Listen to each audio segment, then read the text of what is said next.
to order. Madam Clerk, can we have a roll call? Commissioner Bedard? Here. Commissioner McPhail? Here. Commissioner Meade? Here. Vice Chair Present. Chair Malakoff? Present. And now we'll stand for the Pledge of Allegiance to our great country.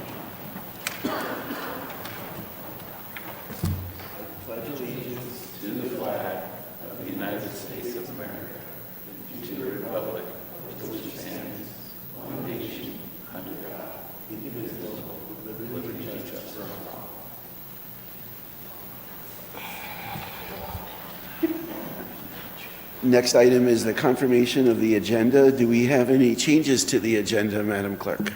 We have none, Chair. Okay, so if there's no changes, we can move into public comments. The public is invited to address the Planning Commission on any matter not on the agenda. If you wish to speak on the agenda item, please wait to be recognized under the item. Except for special circumstances, the Brown Act prohibits the Planning Commission or staff from responding or taking action on any items made by the public unless it pertains to an item that appears on the agenda. All speakers should give their name and city of residence. Please limit your remarks to 3 minutes. Did we receive any requests? Chair, I did not receive any requests to speak forums. If you're a member of the public and you wish to comment on items that are not on the agenda, please raise your hand. And I see none, Chair. Okay, so then we can move on to the next item, which is election, the next two items, which are the election of chair and vice chair. So we'll start with the vice chair. And are there any public comments for the vice chair election? We did not receive any requests to speak forums, but if you're a member of the public and you want to comment on either of the vice chair or chair elections, please raise your hand. I see none, Chair. Okay, do we have any nominations for vice chair? Commissioner McPhail.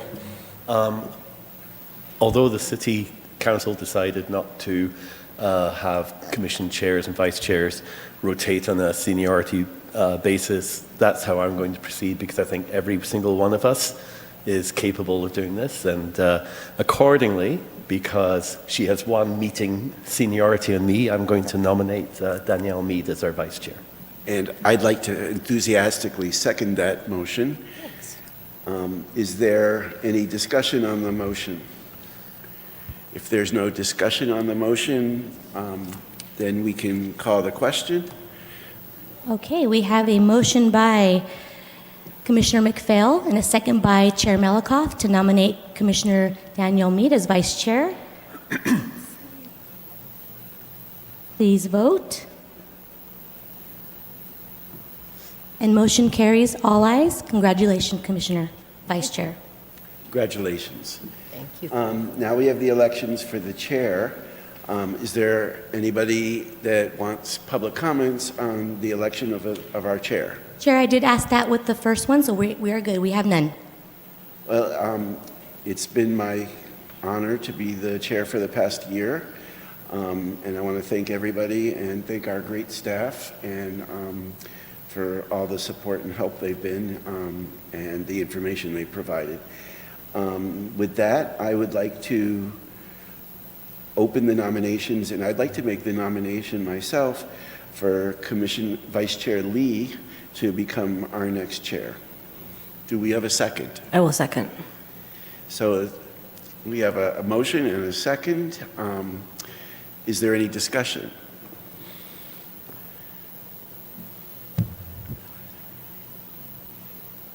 Okay, it looks like we have a motion by Chair Malakoff and a second by Vice Chair Meade to appoint Commissioner Danny Lee as the chair. Please vote. And motion carries, all ayes. Congratulations, Chair Lee. Chair Lee, not Meade. Chair Lee, yes. I thought she said Meade. Oh, okay. Give us a minute to switch places. Chair Malakoff, I would request that we stay seated for the meeting, if that's okay with staff, and we can just pass the script on over to Chair Lee. It's not a problem. Thank you. Okay, thank you. And let me just thank the outgoing chair for his service over the last 12 months. I can't really thank the outgoing vice chair for his service. So, moving on to item 3 on our agenda, approval of minutes for June 4th, 2025. Are there any comments or discussion? Do we have any members of the public that wish to comment on the minutes? I see none, Chair. Any corrections or additions? Okay. Then do I have a motion to approve? I'll motion to approve. Second on the approval. Okay, we have a motion by Vice Chair Mead and a second by Commissioner Malakoff. Is that correct? Please vote. And motion carries, all ayes.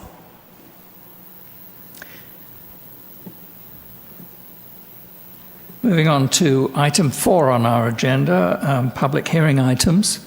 And the first item we have is item 4A, conditional use permit number 250001. Consider a revision to conditional use permit 17004 to remove cannabis cultivation, keep manufacturing, and establish cannabis distribution and dispensary non-storefront delivery uses on a developed site located in the CBP2 Commercial Business Park Zoning District, hereinafter referred to as the project. Do we have a staff report? We do. All right. Good evening, Commissioners, Vice Chair Mead, Chair Lee. My name is Manuel Rocha, Assistant Planner here at the City of Cathedral City. Today I bring before you conditional use permit number 250001. The project site is located at 36650 Sun Air Plaza. The site is zoned commercial business park with the general plan designation of business park. So in 2018, CUP 17004 was approved for cannabis cultivation and manufacturing at this site. And on January 21st, 2025, Kevin Spring, representing Distro Depot, applied for a conditional use permit revision prior to the cannabis moratorium taking effect. This application proposes to remove cannabis cultivation, keep manufacturing, and establish cannabis distribution and dispensary, which is a non-storefront delivery, uses on the developed site.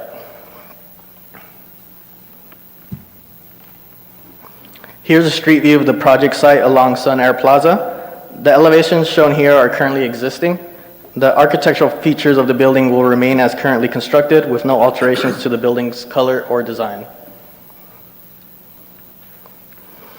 Here you will see the site plan showing the existing property. The applicant does not propose any site changes aside from the minor modifications to the parking spaces. The first floor of Building A will be used by the applicant for their dispensary and distribution operations, which you see here. The second floor of Building A will not be utilized by the applicant. Building B, which is seen here at the rear of the site, will also not be used by the applicant.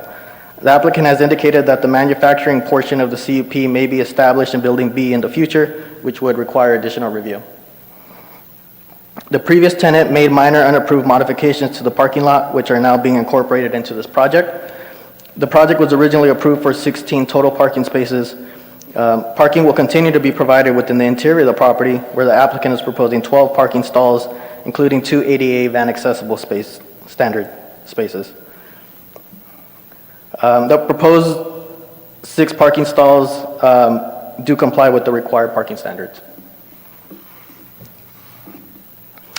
So as mentioned, Building A consists of 2 floors.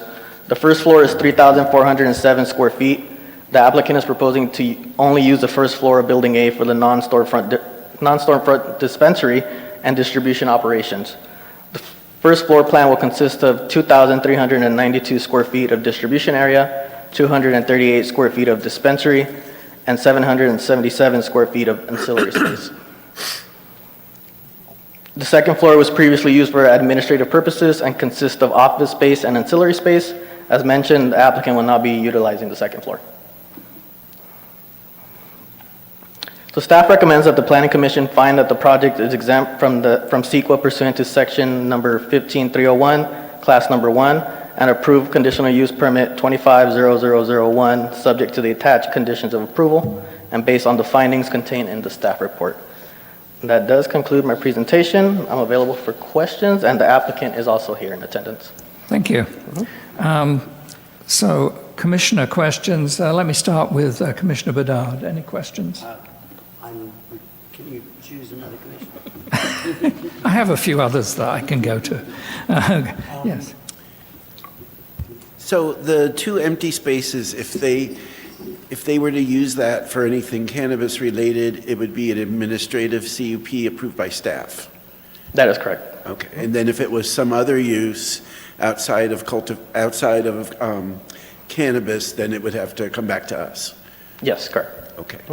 And I noticed, I'm very careful about looking at the exhaust and the curtains and all of the things that cause odors based on the experiences we've had.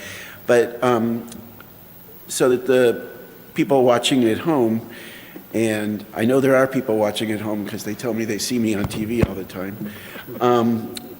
Tell us about the new condition that you're going to hire, they're going to be required to have an inspector to control the odors. Why don't you explain that so people understand that we're taking an action on that?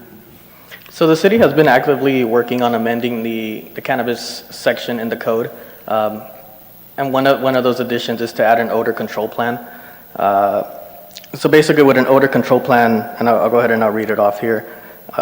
It is a written plan prepared by a licensed professional engineer or certified industrial hygienist that describes the odor emitting activities or process specific to the cannabis business, together with the description of the methods used for odor control to ensure that odors are not detected off-site. So basically, they will have to hire someone that's certified to create this plan for them to ensure that there is no odor emitting from the building. This is a really good proactive step to avoid some of the pitfalls we've had in the past. And I commend all that were involved in drafting this, compliment all that came up with this condition, because I think it's a good one. That's all I have. Thank you. Moving to Commissioner McPhail. Thanks. As we all know, there will shortly be a new ordinance regarding the cannabis business, and I think that's coming to us maybe in a future meeting. And I'm wondering, by approving this today, this particular business would not be subject to any new rules that we have, because it's happening before we apply new rules. Like, for example, if the new ordinance has different odor standards than what we're doing here, they would not be subject to the new ordinance. Is that correct? Let me address that question. First, the condition of approval that is in your agenda tonight, this is based on draft preliminary language from that ordinance. So there is a consistency there. The ordinance that will be presented to the Planning Commission at a future meeting, that is also intended to apply retroactively to existing businesses. So anything that we didn't catch on the odor control plan with this condition of approval, that will be captured through that future ordinance, and it would apply here as well. So really, this cannabis business, along with other cannabis businesses, are intended to obtain these odor control plans in order to really demonstrate how they're controlling, how they're mitigating the cannabis odors generated by the use. That's really good to hear. I was hoping that we'd be aligned with what might be coming down the road. That's really good. I think I might need some help with some of the definitions in the previous CUPs and what the business was and what it's becoming with these changes. So you mentioned in the report that the CUP 17004 allowed cultivation and manufacturing, and they were going to add on transportation and distribution, but they didn't do that one. So now this CUP adds distribution and dispensary, removes cultivation, but manufacturing remains. So there's no more cultivation going on at the site. That's correct. Yeah. Is there a difference between distribution and transportation? Earlier on they were asking for transportation, and this is distribution. What do those terms mean in 3 sentences? Yeah, so basically distribution is transportation. Yeah, There okay. is no, yeah. No longer do we recognize that there is a transportation license because that's just tied in with distribution. So they're manufacturing but not cultivating. So that presumably means raw materials will be coming here to this location for manufacturing as opposed to what they're presently doing now. So there will be traffic. Is there going to be a traffic increase because there's going to be trucks coming in? Is that perceived to be an issue or anything? My understanding that it's just going to be delivery of the product. So I believe there's like an app where someone can order some of their product and it can be delivered to their home. In terms of distribution to other cannabis businesses, we can ask the applicant to see if he can elaborate on his operations. Yeah. What does non-storefront dispensary mean? You know, what's being dispensed to whom if it's not to the general public? Yeah, basically what that means is it's not open to the public. It's just delivery only. Okay. And in regard to the vacant buildings or vacated parts of buildings, you mentioned your second floor, building A was admin space, and now they will not be utilizing that space. If they were to sublease it to another cannabis industry or anything, would that come back or would that just be administrative, as Commissioner Malakoff mentioned? Yeah, that would depend on the use. For example, it is set up currently for office space. So office space is a permitted use in that zone. So say if someone just wanted to come in and use it for that purpose, they can always just apply for a business license. There'd be no further review. So it does kind of depend on the use. For example, building B in the back was previously used for, I want to say it was manufacturing cultivation by the previous tenant. So that is set up for that type of operation. And the applicant has mentioned that in the future they might look into moving in there for manufacturing. So that would require additional review. And then there'd need to be a CUP for manufacturing because we're removing it? An administrative okay. review, yes. All right. Okay, thank you. Vice Chair Mead. My only question was similar to his, which was just if they could clarify, the applicant can clarify what the difference is between manufacturing versus cultivating and manufacturing. That was my primary question. That's it. Commissioner Bedard, anything? Oh, all right. Just some clarification, and Commissioner McPhail touched on this already. So the definition of dispensary talks about storefront and non-storefront. And this application is for non-storefront, so they will be delivering from the premises to customers. What will happen if they decide they would like to be a storefront operation? That would require additional review just because that might affect some of the requirements, specifically the odor control plan might need to change. It may require for additional parking spaces. So that would require additional review.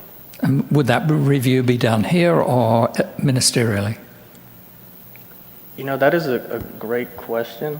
So if I may, Chairman, so what we would do is first review it to see if it can fall within an administrative review, because the dispensary license won't change whether it's storefront or non-storefront. So we would just evaluate it from our perspective at a staff level, and if we can approve it ministerially, we will. If it requires further review, then we would bring it back to the Planning Commission. But until we have something in front of us to evaluate, it's kind of speculative at this point. Okay. And is there anything specific in the conditions of approval that prohibit the storefront use? No, there is not. So should that be added as an additional condition to say that this is only non-storefront use? Why? Well, it makes clear what we're approving today. So does that mean you would prefer that if it become a storefront dispensary, that it come back to this body? Or that it be approved administratively? My preference would be for it to come back to us, but I mean, that's probably a legal question. Well, I can't speak for the attorney, but based on what Mr. Rocha said, that if the analysis provided that the parking would be different and that it would require changes to the site, I would assume that would be more than an administrative CUP. That would have to come back to us. But it may be good, since 5 years from now, it could be a completely different group of people evaluating it. I hope not, but could be. That maybe we should make that a condition, that if it becomes a storefront CUP, that it would come back to this body. I would agree with that. Okay. When we get to a motion, I may add a 3.33 condition. I think the attorney. Yeah, if I may just chime in. So we're looking at just the condition 1.1, and I think that part of just maybe that clarification that you're looking for can be approval of a cannabis business, non-storefront dispensary and distribution site. And that way, Oh, it okay. can just be a simple, and just to kind of ease everybody's mind to the definition of a non-storefront retailer is by law. So, they would have to conform to what state law is. So they are only exclusively by delivery. They wouldn't be allowed to have anybody just walk through the front door as a normal retailer. I think that addresses the concern, yeah. So, and when we get to a point for a motion here, we need to add that as an amendment to the... Yes, correct, to the condition of approval 1.1. Okay. So what, I'll be happy to add that, but I need to know what I'm adding. Well, we're not at the point of having a motion yet, Okay. but we will talk about that when we do get there. Okay. That's all the questions I had for you. Thank you. Anything further from commissioners, for staff? In which case, I'll move to open the public hearing and ask the applicant if they have any points they'd like to address to us. Thank you very much. And first, I'll congratulate you, Chairperson Lee, and Vice Chairperson Mead, on your new position. My name's Kevin Spring. I'm the owner of this project. I have no partners, and I'm coming from Palm Springs, where I've just, in January, will have fulfilled my 7-year lease that I signed there back in 2019, being a distributor. So I needed a bigger place. I'm a resident here in Cathedral City, and I want to compliment some people, including Andrew Firestein, Manuel Rocha, and Patrick Bumstead. Those are 3 characters I've had the pleasure of dealing with, and I look forward to whatever our dealings are in the future. But one thing I've really enjoyed about Cathedral City is the communication, and it was shown right here with your great questions and your great answers. You really hit on some valid topics. And if we are on TV, hi Mom, but no, if we are on TV, I know that this project really fits the mood of Cathedral City. Cultivation no longer being there. As distributors, we're really the pencil pushers of the industry, and we, in our previous location in Palm Springs, have never had an odor problem. We're familiar with odor control, and I think that Mr. Rocha would easily attest that our odor control plan was probably one of the most advanced they'd seen, and that's for pencil pushers. And great questions about whether it was going to be a storefront dispensary ever. As you could see from the project, we only accounted for 238 square feet of storage of product for that delivery service to operate. So little to think about, but again, like the city attorney or assistant attorney said, that it's an entirely different license with the state, denoted by a C9 or a C10. We'll be a C9. We really could never be a storefront there, and we have no intentions of it. I just want to introduce myself as the business owner. I'm capable. I've shown 7 years of paying my rent on time and never being fined for odor control or anything. And I look forward to, as a resident of Cathedral City, doing business in my hometown. So, thank you all very much. Thank you. If you could just hold on a second. Questions? Yes, we'll see if we have some questions for you. Let me start with Commissioner Malakoff. No questions? Vice Chair Mead? I was going to defer to Commissioner McPhail. Just if you could clarify the manufacturing and how that's going to work, where the components are going to come from for the manufacturing and how that works. There's a lot of different things in cannabis that could happen with manufacturing. I don't know if it was clear, but we actually intend, to get there as just distributors. Like I said, that's kind of the pencil pushers and the non-storefront delivery. We were told to get a distribution license, we also had to get a manufacturing license in the city. We don't intend to do manufacturing. And in fact, we even prerequisited that, is it okay if we get the manufacturing license as required with the city, but don't get the state one because we don't intend to do manufacturing. That back building that was shown has potential to do manufacturing, and maybe as we move forward, we would point at that building and say, okay, well, let's consider it. And in that case, we would come right through this process again to do whatever form of manufacturing we decided.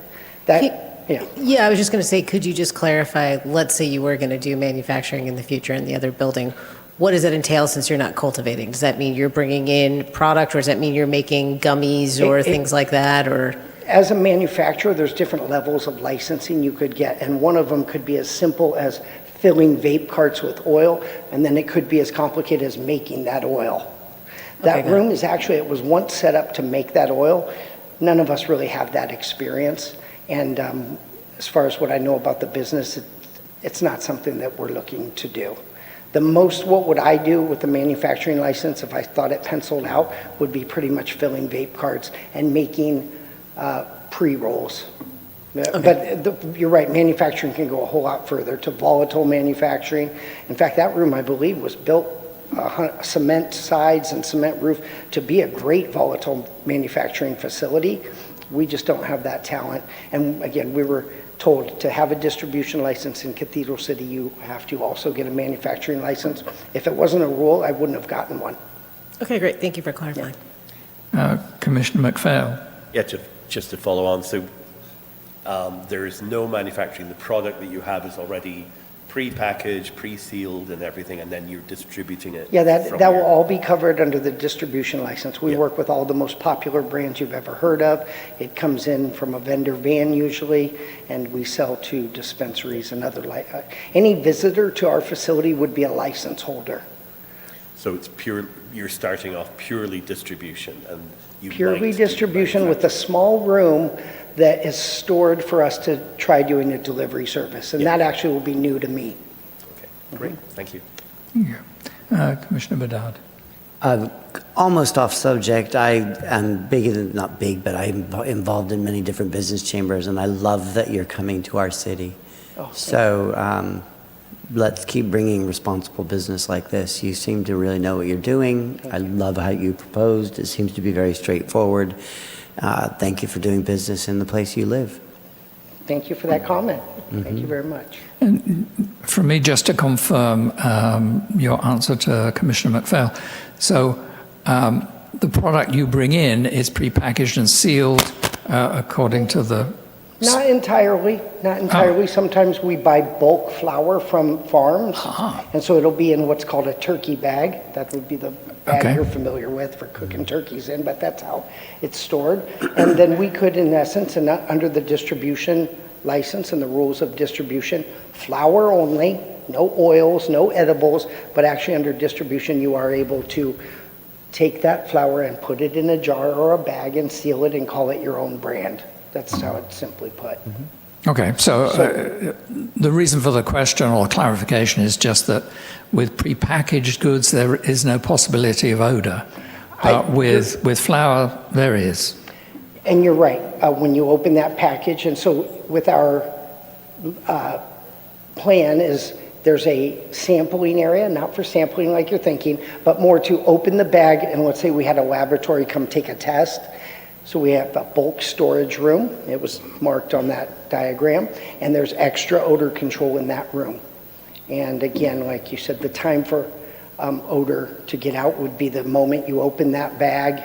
Again, it's an open bag of cannabis. It doesn't compare to cultivation or manufacturing or a lounge. Those are your real odor producers. And the times when the delivery door at the premises is open, then the delivery will be sealed bags, the turkey bags. Of course, 100%. Okay. Yeah. Good question, though. One of the concerns we've had before is about air curtains on those large doors to create a negative pressure. Right. It doesn't sound like that's a real problem in your type of business. You'll be happy to hear that from Palm Springs, they've been handling odor control quite strongly for quite a while. There's a company, 1500 LC or something like that, I think is the name. But they really have much less requirements for distributors. It's really, their main focus is on, of course, cultivation, manufacturers, and any kind of dispensary that might have a lounge where smoking is happening. But that's not us at all, none of those three Okay. things. Thank you. Yeah, Okay. Are there any members? Thank you very much. thank you. Yes. Are there any members of the public wishing to speak on this item? Chair Lee, I did not receive any request to speak forms. If you're a member of the public and you wish to comment on this item, please raise your hand. I see none, Chair. Thank you. In which case, I close the public comments. And I'll bring this back to the Commission for consideration of a motion.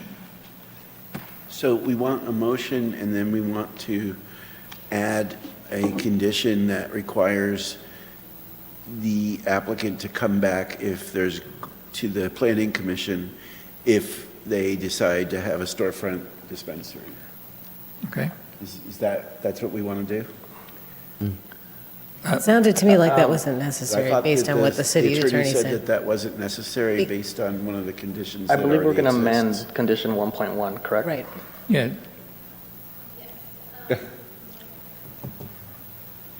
So, yes, sorry, we were trying to confirm what we were going to add as condition 1.1, but the first sentence itself, it says approval of the cannabis business, in parentheses, it'll just switch to non-storefront dispensary and distribution site. So add the words non-storefront to 1.1. So if 1.1 says that, then they can't do a storefront unless they modify the condition, which would require them to come back to us. Correct. So then we don't need to add a condition, at least on that. No, but we have to add those words to 1.1, the non-storefront. If you would like just a clarification, but we did mention that, you know, their license and the state law already regulates it, so this really is for purposes of clarification internally of Just how to this make sure that everybody's on the same page, then we'll, I'll make a motion that we approve conditional use permit 25-0001, subject to the conditions of approval in the staff report and the findings in the staff report, with a modification to condition 1.1 that adds the words non-storefront dispensary, so that it's very specific. Thank you. We have a motion. Do we have a second? I'll second. Seconded by Commissioner Bedard. Okay, please vote. And motion carries, all ayes. Thank you. Thank you. Thank you. Mr. Chair, before you read the next item, I have a conflict of interest on this item, so I will recuse myself and go outside. Okay. Enjoy your break. And if I may say, is a clarification for our legal team. I have an account at Sun Community. Is that a conflict that needs to be addressed? Yes, Then I have to recuse myself. please, thank you. In that case, this is going to make this decision very difficult because I also bank at Sun Community. You do too. Do you really? I do. Well, I we know. can't pass, how are we going to? My understanding was that if I'm not directly affecting the decision for my interest, it wasn't going to be a conflict. No, it's just being brought up literally as the item is being presented, so I didn't even have an opportunity to discuss this with you all. And normally the discussions happen internally for attorney-client privilege, so that's why my default answer to you is, you know, if we would need to recuse ourselves, but it looks like we do have, yeah, if we could just take a 5-minute recess. Yes. and we can- 5-minute recess. We'll adjourn for 5 minutes. Yep.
Okay, we'll call the meeting back into session, and we have advice from legal counsel.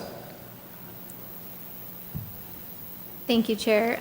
So given just the last minute disclosure that we have with the banking, we are just assuming that there is an economic interest, just for clarification that we have not legally analyzed whether that is true. This is an assumption that we're making because we need to move forward with the item. Being that that would be the case, we do have a exception. It's called the legally required exception, where no item could be brought before the commission because unless we had a quorum, we wouldn't be able to hear it.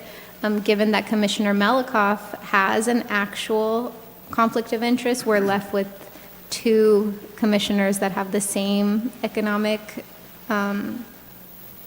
interest, assuming that they do. And so given that, we are going to just have Chair Lee be a part of this to create the quorum, and then we'll move forward with the item. Thank you for the clarification. So we're going to move forward, and do we have a staff report?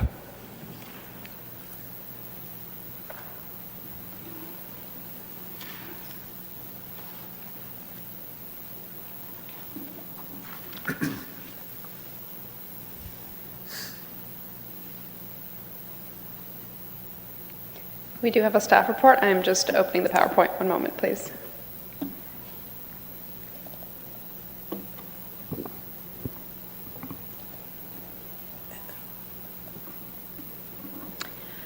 Okay, good evening, Chair Lee, Vice Chair Mead, and Planning Commission member McPhail. My name is Dom Camps, Associate Planner with the City, and today I'll be presenting Design Review 250001 for your consideration, proposing the construction of a new Sun Community Credit Union building and associated improvements. On April 3rd of 2024, the applicant, Jason Patty with Level 5 LLC, submitted a design review application proposing the development of an approximately 2,900 square foot Sun Community Credit Union building.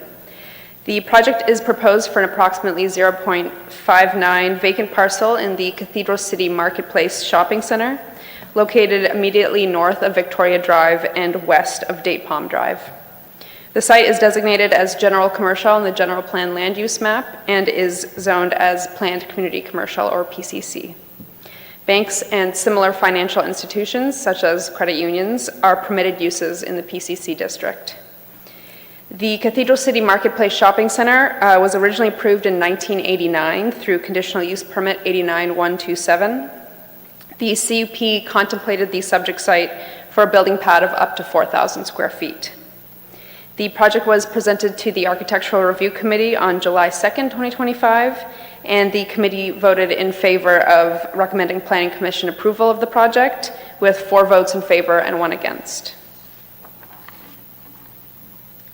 So here's a closer look at the site in its current condition. Note that the following several slides are rotated 90 degrees with north to the right. So the site is comprised of approximately 12,000 square feet of turf landscaped area lined with palm trees, as well as approximately 13,000 square feet of paved parking area. The project proposes the construction of the credit union building on the south side of the parcel in the area that is currently landscaped. The project also proposes to reconstruct and reconfigure the existing on-site parking area. The existing public sidewalk along Date Palm Drive and Victoria Drive will be extended into the parking area and will provide access to the front entrance of the building. The existing trash enclosure will be relocated and replaced with a trash enclosure built to the city standard. The existing monument sign for the shopping center will remain on the Date Palm Drive frontage, and a new water retention basin will be provided in the landscaped area along Date Palm Drive. Overall, the project conforms with the applicable development standards for the PCC district, including minimum lot size, building height, and parking. In accordance with the city's parking requirements, the project must provide at least 12 parking spaces. The reconstructed parking lot will provide 15 standard parking stalls and 2 ADA compliant spaces, which meets the standard or exceeds it. The project is also part of the reciprocal parking agreement for the shopping center. This is the proposed floor plan. The building will be approximately 2,900 square feet and will be oriented with the front entrance facing Date Palm Drive. Within the front entryway, there will be a walk-up ATM. And these are the proposed elevations. Please note that, as pointed out to me by Chair Lee, the orientation of the renderings were mislabeled in the attachments to the staff report, but this slide shows them accurately, so the front elevation faces west towards Date Palm Drive. The architecture will be a contemporary style featuring large windows, a flat roof lines, and articulation in both the facade and building height. The material palette features glass, faux wood panels, and cladding in taupe, along with yellow and blue accents. The proposed building will be 20 feet and 5 inches at the tallest point, which is consistent with the 36-foot maximum in the PCC district. The project proposes to enhance the existing landscaping, or to enhance the landscaping along the Date Palm Drive frontage and along the entrance to the shopping center. The existing fan palms will be maintained where possible. However, some trees will need to be removed to accommodate the retention basin, as well as the changes in the parking lot configuration. New fan palms will be provided along the western boundary of the property, and Australian willows, African sumacs, and southern live oaks will be provided as shade trees in the parking lot. Desert landscaping will be provided throughout the project site, including plants such as agave, desert spoon, bougainvillea, red yucca, and lantana. Decomposed granite and brimstone is proposed as ground cover. The final landscape plan will be subject to review and approval by the Coachella Valley Water District to ensure compliance with water efficiency requirements. The city's design guidelines require that 50% of parking must be shaded by trees or by structures. The parking lot shade for this project was calculated based on square footage of the parking stall area. However, the calculations were based on there being 16 parking stalls when in fact the site plan shows 17 parking stalls.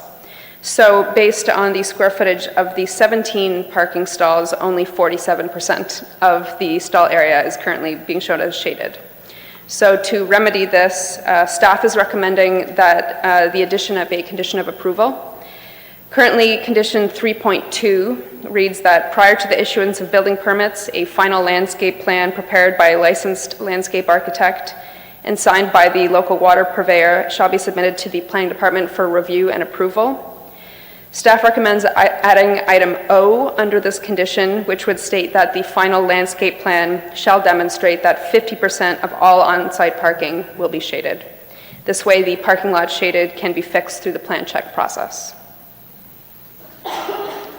The proposed project is exempt from the California Environmental Quality Act pursuant to the Class 3 categorical exemption set forth in Section 15303 of the CEQA guidelines. This exemption for new construction or conversion of small structures applies to the construction of up to 4 commercial buildings not exceeding 10,000 square feet in urbanized areas. So this project meets those conditions. The project was noticed in accordance with the Cathedral City Municipal Code prior to the public hearing. So with that, staff recommends that the Planning Commission find that the project is exempt from CEQA pursuant to the Class 3 categorical exemption, and approve design review 250001, subject to the attached conditions of approval as modified per this presentation and based on the findings contained in the staff report. That concludes my presentation. I'd be happy to answer questions, and the applicant is present as well. Thank you. I move to questions from commissioners for staff. Start with Commissioner McPhail. Just one tiny one. The current configuration has 19 spaces. We will have 17 after this. So there's a net loss of 2, but that doesn't cause any problems with any parking regs or anything. Yeah, so they only would be, for the use proposed, they would only need to provide 12, and because they're part of the reciprocal access or parking agreement for the whole shopping center, there's ample parking available. I think it's a very impressive looking building, quite different from what's on Date Palm right now, and I think it will be a great improvement to that corridor. So thank you very much. Thank you. Vice Chair Mead. I wanted to say I'm very excited to see that it's fronting Date Palm and that it looks really nice because we don't have a lot of those buildings that are built on Date Palm like that, and those shopping plazas are fronting in. So I'm really excited about that. Question about the maintenance of the shade trees. I know this has come up before. It always looks great when they go up, but then sometimes those trees get left to die. Do we have anything, I know we've talked about it before, but that sort of requires the maintenance to ensure that that 50% shade stays? I don't think the condition of approval points specifically to the shade trees, but there is a condition that requires general maintenance of the landscaping. I can find the exact wording, but there is a requirement that that landscaping be generally maintained as was approved. Okay, yeah, because I know it's come up in the past that some of the grocery stores put in all the trees, but then they die and there is no shade, so. And then my only other question was, you said it was approved at Architectural Review Committee 4-1. Do we have any idea what the one objection was about? The concern was about the aesthetic of the building, as well as concern that the aesthetic of the building is not consistent with the shopping center itself, which the shopping center is quite old. It was approved in 89. And also the other pad sites that are along Date Palm Drive are mostly corporate architecture. There's a Pizza Hut and Dutch Bros was recently approved, and those all have sort of distinct corporate architecture. So this wouldn't be the first one that diverges from that architectural theme. Okay. Yeah, I mean, I had a feeling it was probably more of a subjective, stylistic, but I just wanted to make sure it wasn't anything more substantial. The only thing I noted is it does have a lot of windows, and it is going to be facing where the sun comes up, rises in the east, sets in the west. Yes. So where the sun comes up, so by the time people get in there in the morning, it may be very hot. It faces west, so it'll face... It faces west? No, it faces No, it east. faces east. Oh, you're right, my The mistake. diagram's Yeah. wrong. Oh, I still mislabeled it. Oh my goodness, okay. I mean, that would be my only, obviously that's a question for the applicant, but that would be my only, maybe, it's not something that would really affect our approval, but just was a question about how they anticipate not using a ton of energy to keep that place cool during the morning hours. That's all for me. Thank you. I probably missed it on the diagram, but you said they were moving the trash area. Yes. Where was it before, and where is it going? So it's a small change, but right now it's here, and it will basically, that island will be rotated to be running, I don't want to get into directions, but in the other direction. And it's an old trash enclosure, so it'll also just be updated. So as shown here, it'll now be running vertically. So I assume that's shared between several vendors, or at least between Pizza Hut and them. Not to my knowledge. But there's nothing on this lot right now, so... So perhaps it is shared. I might need to check the reciprocal agreement. I'm not sure how that's handled. Okay. All right. And it sounds like something easily solved, so it's not a deal breaker. At previous meetings, we've tangentially touched on the management of Marketplace and their maintenance of landscaping and so on. Do you have any updates on that? Are they picking up the owner came and told us that he was going to be doing a lot of work. I just wondered where they were with that. We don't have an update for the commission this evening, but certainly we can provide an update at a future meeting on... Okay, that would be good. I think, well, we've talked about it before, but one of the problems is how we keep on top of the issues, particularly landscaping in all these developments. So when somebody makes a commitment, I'd kind of like to hear later they did it. Okay. The concern at the architectural review was about, I'm paraphrasing, a mishmash of styles. So it said, they've thrown everything at this building. I'm not an architect, so that's not a problem for me. But I do note that the back of the building, that is the west side of the building, is very plain. So I wonder if that helps the marketplace in attracting customers. if you go into a parking lot and all the buildings around you are very plain and uninteresting. So I don't know if any consideration was given to that. I can ask the developer. Okay. Yeah. Okay, that's all from me. Thank you. Thank you. Okay, no further questions from commissioners for staff. In that case, we'll open the public hearing, and the developer is here. Oh, applicant, yeah.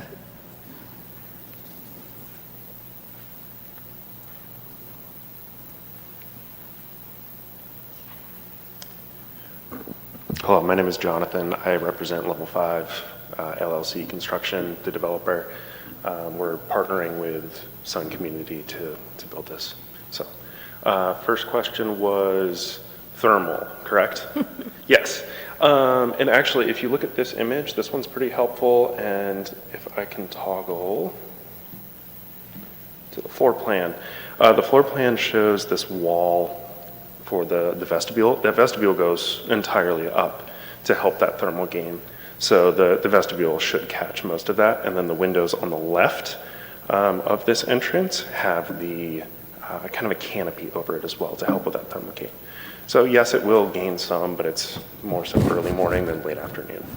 You incorporated some elements to reduce that, it sounds Yes. like, yeah. Yeah, absolutely. And the glass is high quality, double pane, should be rather good on the thermal side. Perfect. And then the other question was, remind me. Remind me too. I have to look back through my list. The trash enclosure. Oh, well, the trash, yes. The trash enclosure is now to be just Sun Communities. So it was originally, I believe, part of an agreement, and that agreement has since lapsed. Now it is just Sun Communities. Okay. My other question, though, was more of a design question. That was about the east side of the building being Yes. very plain. Was that by design? Is there anything that could be done to sort of brighten it up for the passing traffic inside the marketplace? Yeah, and a few things that this rendering doesn't show well is the landscape. So a lot of that landscape covers up the back portion of that building as well. It is on purpose, though, because most of that room is utility for the bank, and we want it to be as secure as possible. Windows and other glazing features typically add a higher risk to it, so we wanted it to be more so utilitarian. But if we look at the, I believe it was this way. Oh man, I'm sorry. If we look along that backside, we'll see a lot of landscaping that should help kind of cover up that facade a bit. Okay. Yeah. In terms of the top of the building where there is equipment installed, do you have a parapet around the... We do have a parapet around the building. So none of the equipment will be visible from road height? No, it should not be visible. And if it is, then it's screened. Okay. This section was included in the staff report, but I cut it out of the presentation, but it does show that the building has sort of a parapet design built in that screens the equipment. Okay. Yeah, thank you. And it has a ghost tree, too. It's a bit of a tall tree there. Yes. Okay, so the last question, and this actually does tell me a little bit, that at the front, as well as, high efficiency glass, double paned and so on, it looks like you have something of an eyebrow or something of an overhang at the top of the building. There is a bit of an eyebrow at the very top of the building. We didn't want to protrude too far out. I believe this building is set pretty close up to the front setback line, so protruding out too much further isn't too helpful for us. Plus it kind of detracts from the kind of logoing that has that Sun Community on the front face of that building.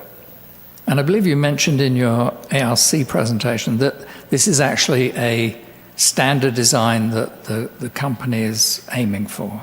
It will become that, yes. Okay. And are they just in California, or are they multi-state? I believe they're just in California. I think they have 3 other locations. I could be wrong on that. I'm sorry. But I know That's they've all right. got at least 2 others. I believe they've got 3 total currently. All right, so we can say that that look is actually intended to become part of their branding. Yes. All right, good. Thank you. That's all questions I have. Awesome. Thank you. Everyone else? Any further questions? No. Awesome. Thank you. Any questions or any comments from the public? Chair Lee, I did not receive any request to speak forms. If you're a member of the public and you wish to comment on this item, please raise your hand. And I see none. Thank you. I'll close the public comments section and entertain a motion or any discussion. I move that we find the project is categorically exempt from California Environment Quality Act pursuant to Class 3 categorical exemption, new construction or conversion of small structures set forth in Section 15303 of the CEQA guidelines, and that we approve design review number 250001, subject to the attached conditions of approval based on the findings and contained in the staff report, including 3.20. Was that sufficient to say that? Yes. You have a nod from legal. So, okay. I would second that. So, Okay, we have a motion by Commissioner McPhail and a second by Chair Lee. 1 second. Please vote.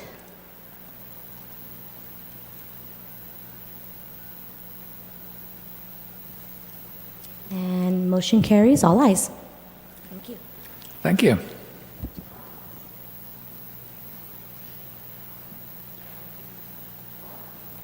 We just let the rest of the commissioners come back in.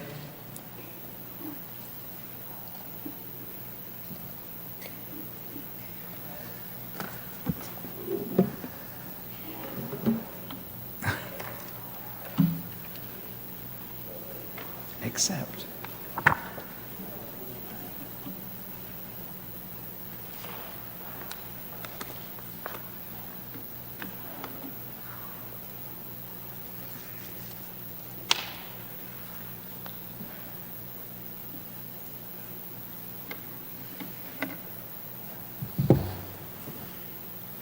Well, that was exciting. And in fact, I am about to move to item 4C on the agenda, but I believe that you're recusing yourself from that item?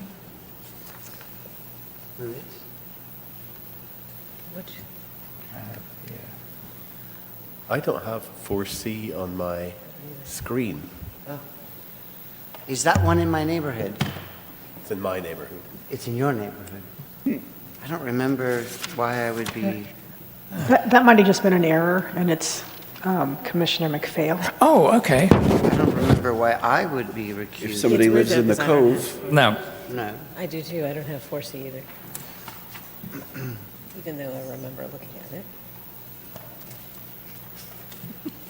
And the FP too. You're just trying to get rid of me, It's Doug. weird. 'Cause I Yes, have I'm sorry. It wasn't me, it was staff that put it there.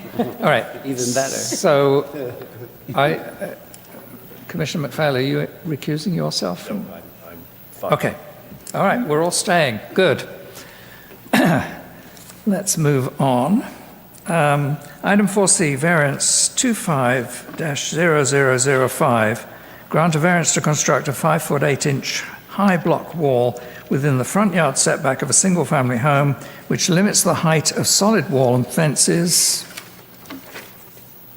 to 42 inches. A staff report, please. Yes, thank you, Chairman Lee, members of the Planning Commission. As indicated by Chairman, this is a public hearing item for a variance. Just for background, the staff report did provide a number of attachments that the applicant provided. So there's an existing and proposed site plan, design drawings, location and site views, and then also variance finding justification letter. So there's quite a bit of information there. The applicant and the property owner are present this evening. So this application was submitted by the applicant named Ruben Caldwell, representing the property owner Scott Dixon. The variance request pertains to an R1 zone property containing a single-family residence and detached garage at 68600 Sharpless Road. The property is about 10,500 square feet in size. The R1 zone establishes a 20-foot front yard setback for primary residential structure within, from the property line. And that's this area shown in red on the aerial to the side here. The yellow are property lines, and the front yard setback's shown in red.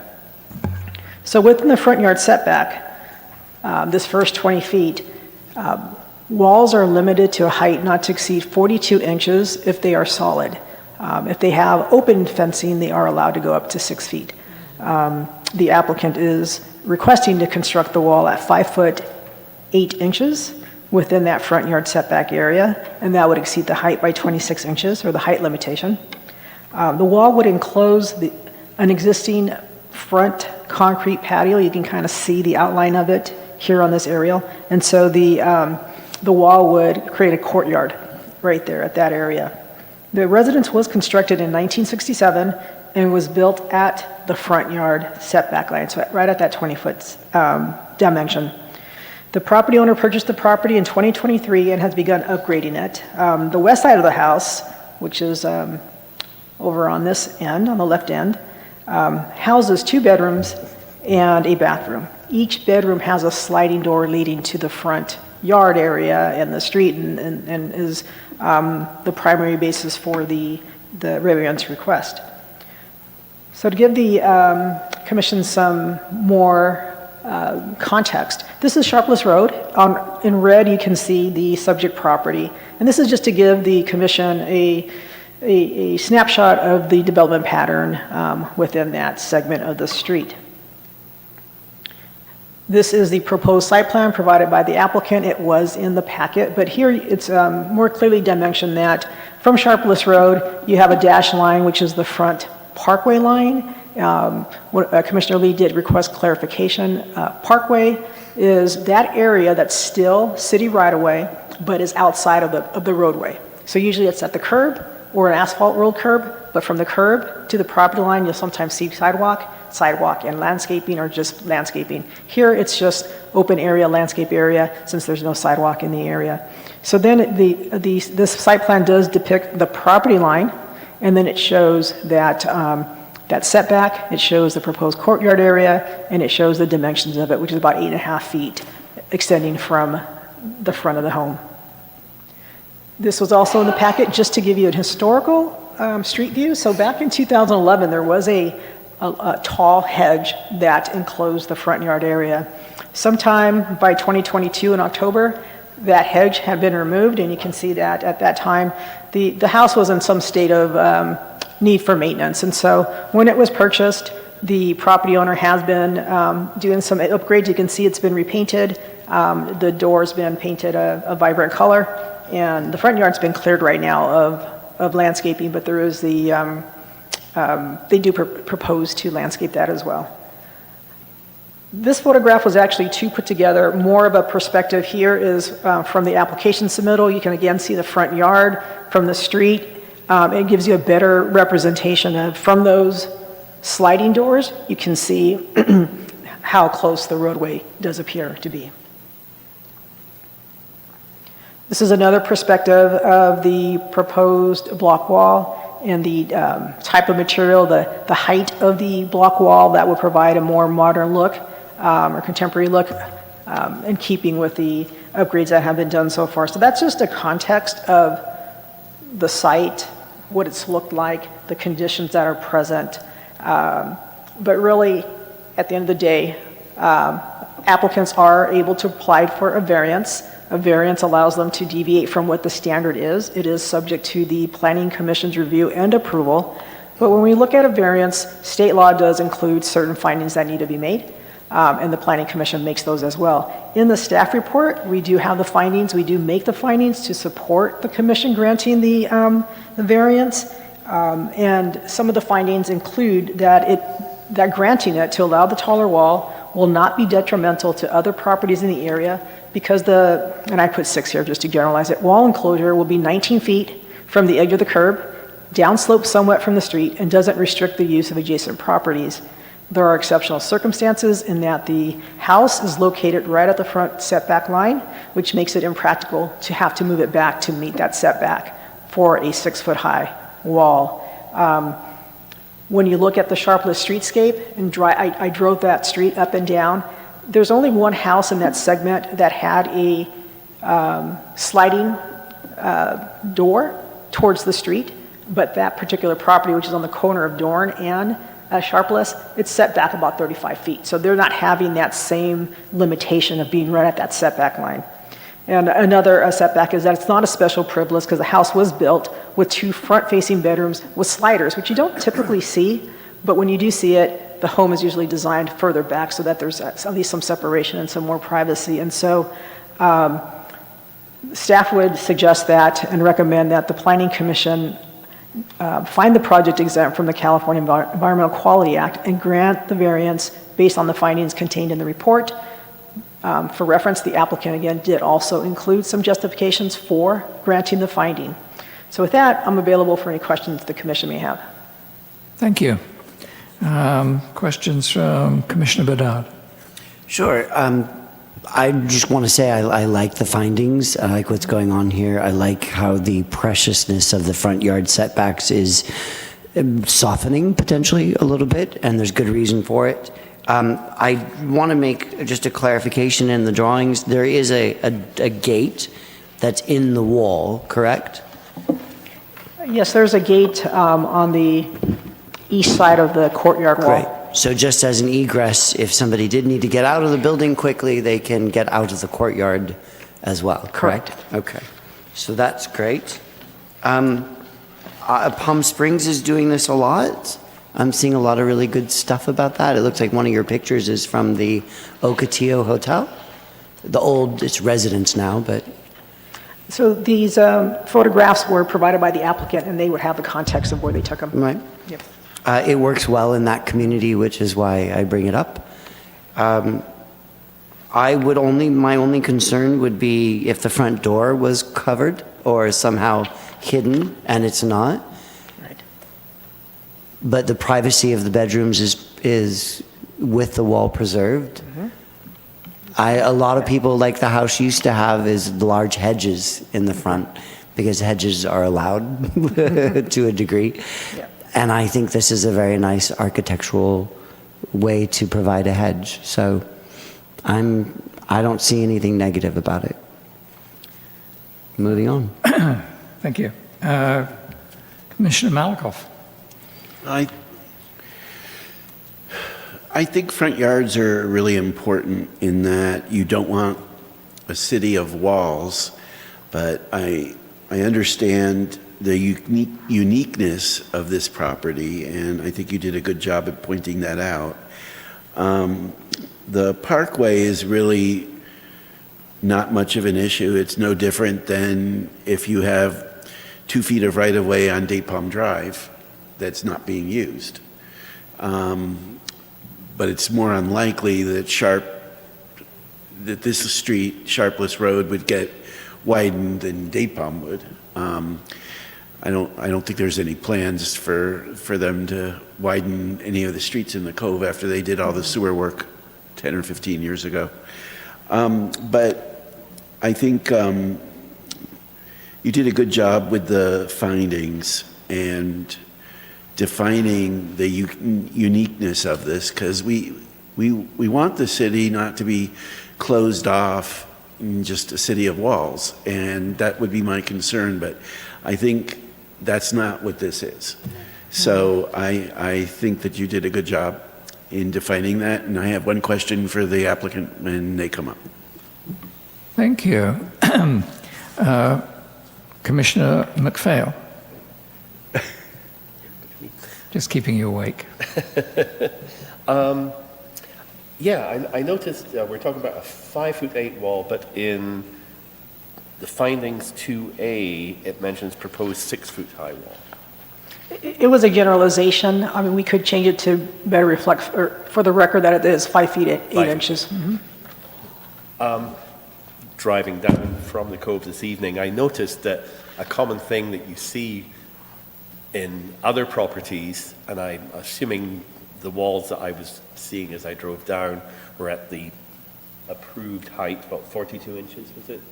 That they would have that height, then they might have on top of that maybe vegetation or railings or some sort of fence, so that they're keeping at the standard block wall height, but then they're adding a little bit of privacy, not in a solid block wall. So when we're doing variances, you think, well, I know you have the unique reasons why, but I'm wondering if maybe there's an alternative to having that extra 2 feet of solid wall that was considered and maybe rejected, and we can maybe find out why they want 2 feet of extra solid wall versus maybe some other way of achieving that privacy. So that was really my only question. So we did speak about that. Our planning assistant, Skip Smith, did speak to them about those type of alternatives. But the request for the security and privacy was to have the solid wall. My question, I think the wall is okay. I share a bit of a concern that we don't want this to become standard, where a ton of people are doing this. I know on this street there's not other houses, but that doesn't mean that citywide there aren't other instances where now people can start asking to do this. But I did have a question about the hedges, because I know it's an outdated photo and I didn't get a chance to drive by the property. But in the 2021 Google Maps, if you pan around to the other side of the street on the street view, the house across the street at that time had very tall hedges, like 12 foot tall. You couldn't see the house at all. And I know that there are parts of Los Angeles where that started to become very popular because people weren't allowed to have walls. They started to just put up these really high hedges, and every house has just a hedge right at basically the sidewalk, which not only creates problems when those hedges are overgrown for people to use the sidewalks, but it still creates this sense of what he was saying is that, that we have a city of walls where everything is just walled off. And so my question was just, why do we have, when a hedge is that big, it has the same impact. So why do we have a rule that's the walls can only be a certain height, but the hedges can be really tall and create the same effect? So I will research this, but I believe there might be something in our code that also addresses hedge height in the code. And then we can report that back to the commission, and it's something that you may want to look at through the code update. Okay. So I actually have a little something to share on that, if I may. Go ahead. So the hedges are restricted on height. It's just not very enforced. And the reasoning, I love that we're talking, we don't want to create a walled city. The house isn't being walled in, it's just the bedrooms on that side, the front door, and accessibility is still there. The hedges are technically, I've heard, from what I read, it was a fire code. Technically, the police department and fire department don't want you to have hedges in front of the houses because you can't see the house from the street. But it's not an active enforcement. I think we'll let staff research the issue and they can get back to us with a definitive answer. Okay, so, hold up. Were there any significant changes to the floor plan of this property in the last 2 years? I'll have to defer that question to the applicant. Okay. The reason I ask is it appears from the pictures in the packet that there were always 2 sliding doors at the front and therefore presumably 2 bedrooms at the front. And that is also presumably why they had a hedge there for privacy. Yeah. I'm cautious about variances because, everyone can probably make a case for a variance for some design they would like, which isn't necessarily fulfilling a defined function. What Commissioner McPhail was describing just now is, a wall with maybe a metal top or whatever still good for security, you know.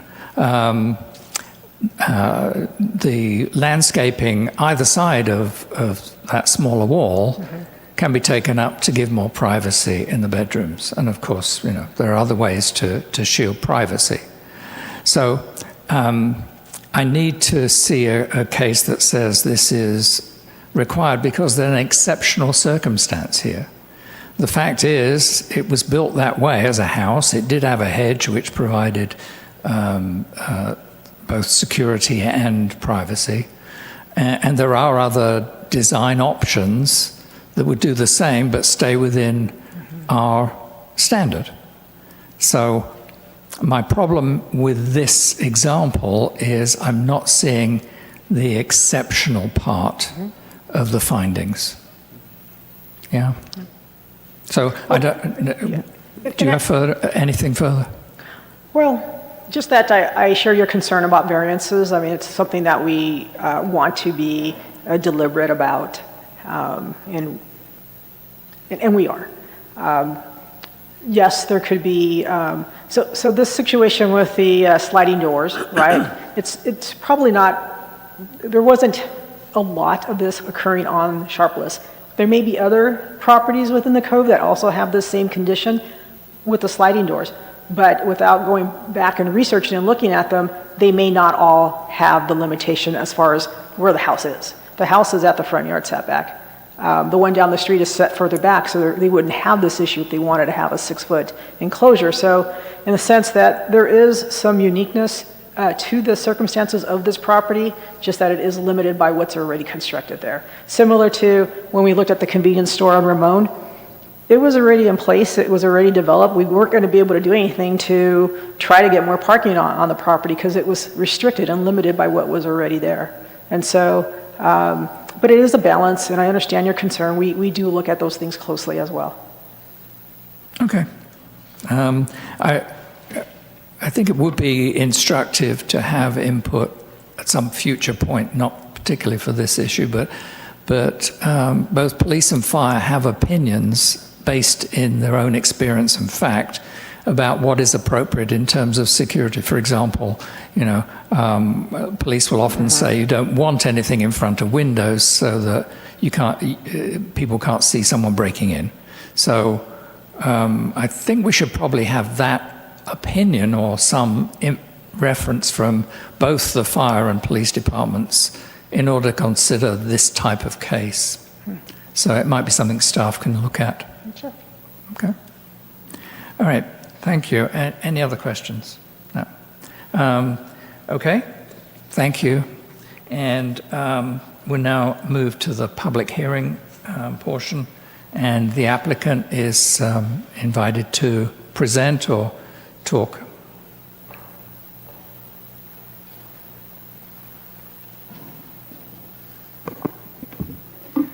Okay, well, thank you, Chair Lee, and good evening, Commissioners. I'm Reuben Caldwell, the applicant.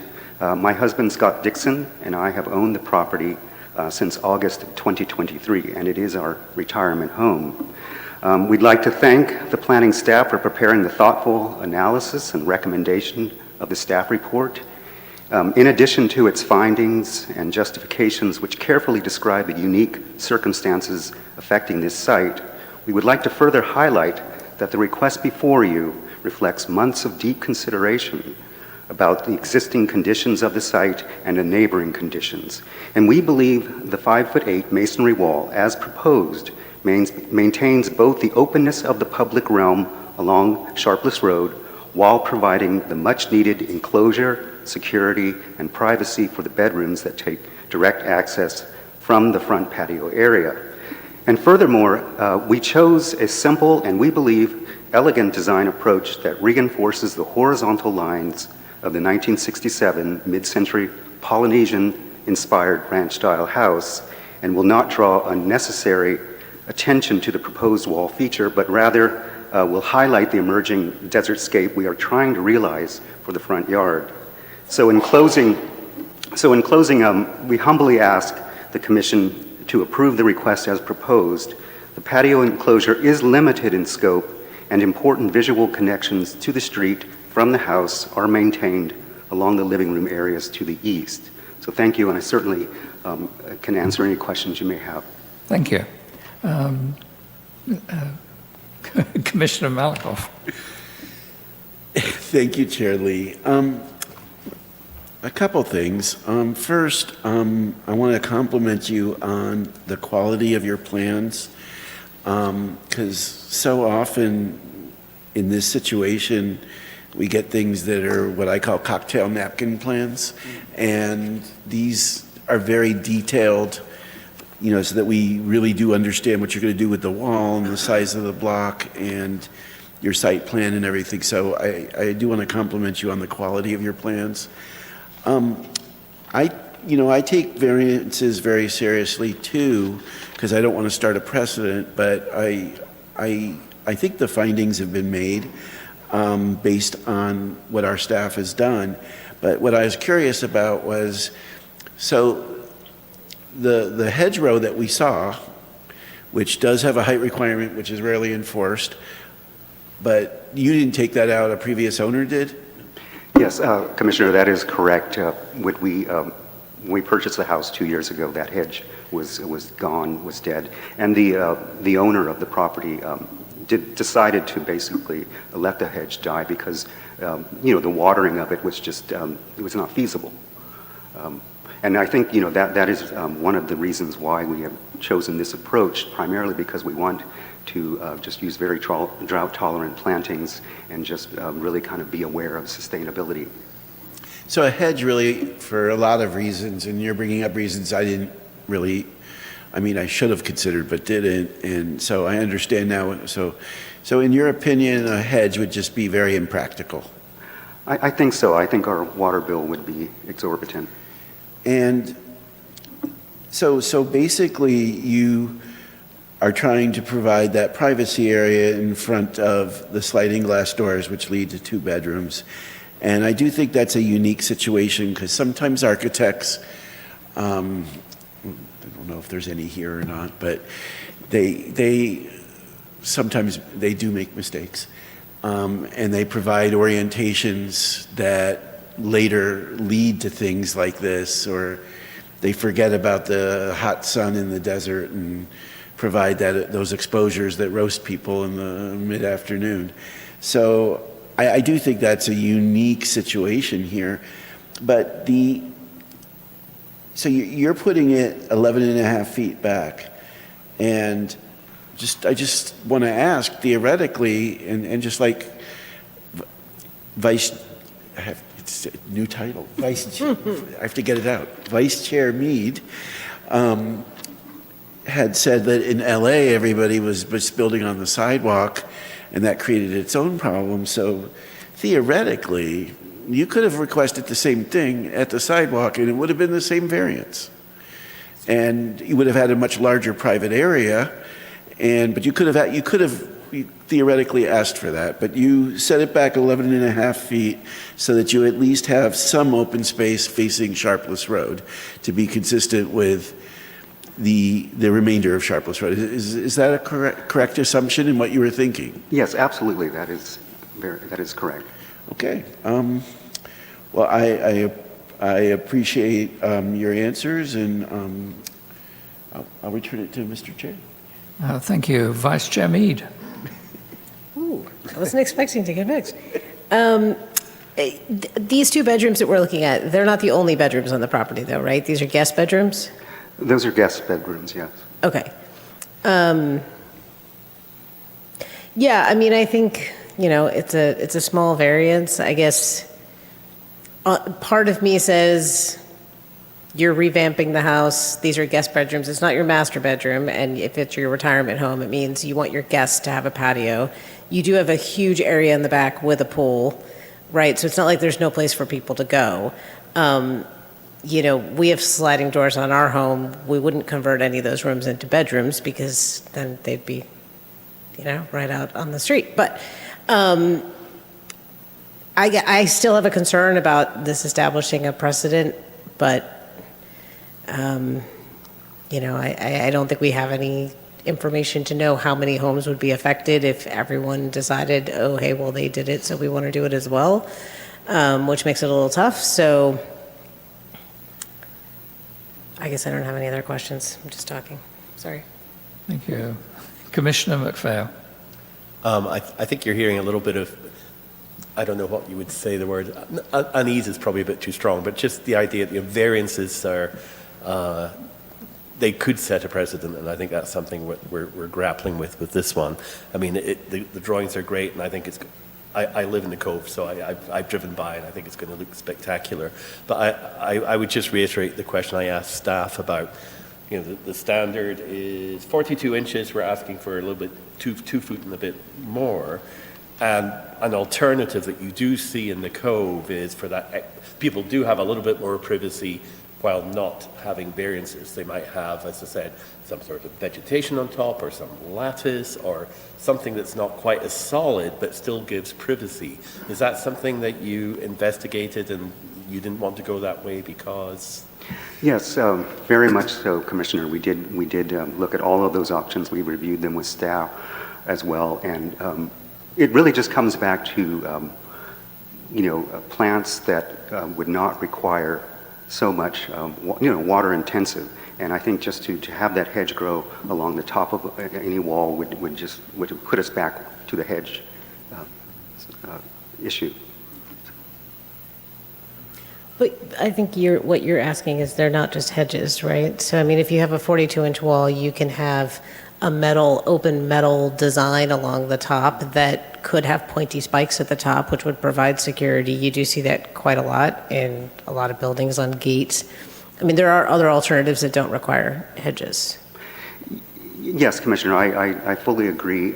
We just believe that in setting this back, we keep that experience along Sheriffless open, and we're also just wanting to reinforce the horizontal design of the house, the E-line. So yeah, I mean, there are certainly other options, but this just seemed to be the most simple, the most elegant kind of approach, without too many bells and whistles, if you will. Okay, so I mean, it sounds like then there are multiple reasons for this wall, because initially it was presented as privacy and security, but since there are other options for privacy and security, it's also a design. You have a certain design that you're also trying to achieve. Yes, that is correct. We certainly want to consider all factors in bringing this forward. As I say, we really carefully considered this, and this really just seemed to be the most straightforward, most elegant, most sustainable approach. Okay. Just a second. Commissioner Bedard. So just as a point of clarification, the picture that we're referring to from 2011, that hedgerow that was on Google Maps, that was at the street, correct? Right, so that would create that walled-in effect, right? Whereas what he's doing is not creating that walled-in, closed-off effect. The front door is still seen. It's a third of the house, it looks like to me, not maybe half, but less, I think.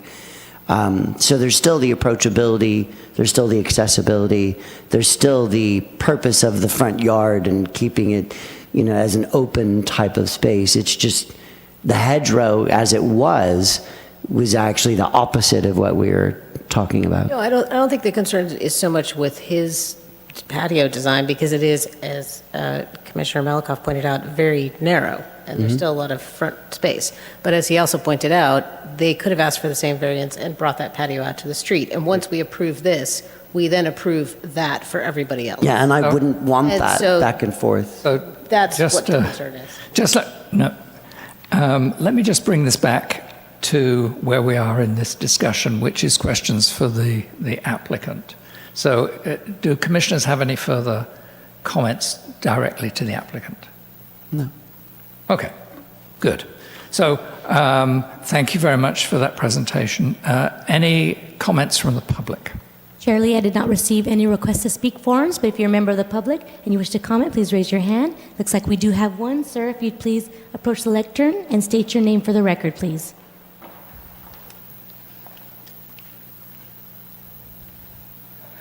Hi. Congratulations on your new point appointments. I'm Sheldon Harrison. I live 2 doors from this establishment. I have several concerns. One of them is the construction of the wall. Every house on the street is extraordinary, is unconditional the way it is. So to say this house is extraordinary or different or unusual, every house is unusual on that street. As far as these sliding doors, they're making such a deal over it. They were not part of the original house. They have been added on later. They were actually windows that were in those bedrooms. They were not sliding doors. So, I mean, I need that to be clear because that is not part of the original house design. So this is all something that's added on later. Living 2 doors away, we had a similar situation that we were told we could not do it. We remodeled. We wanted to bring the eaves out over our patio on the front. And it would have been totally open, excepting we have a wall there now, which is only 3 feet high.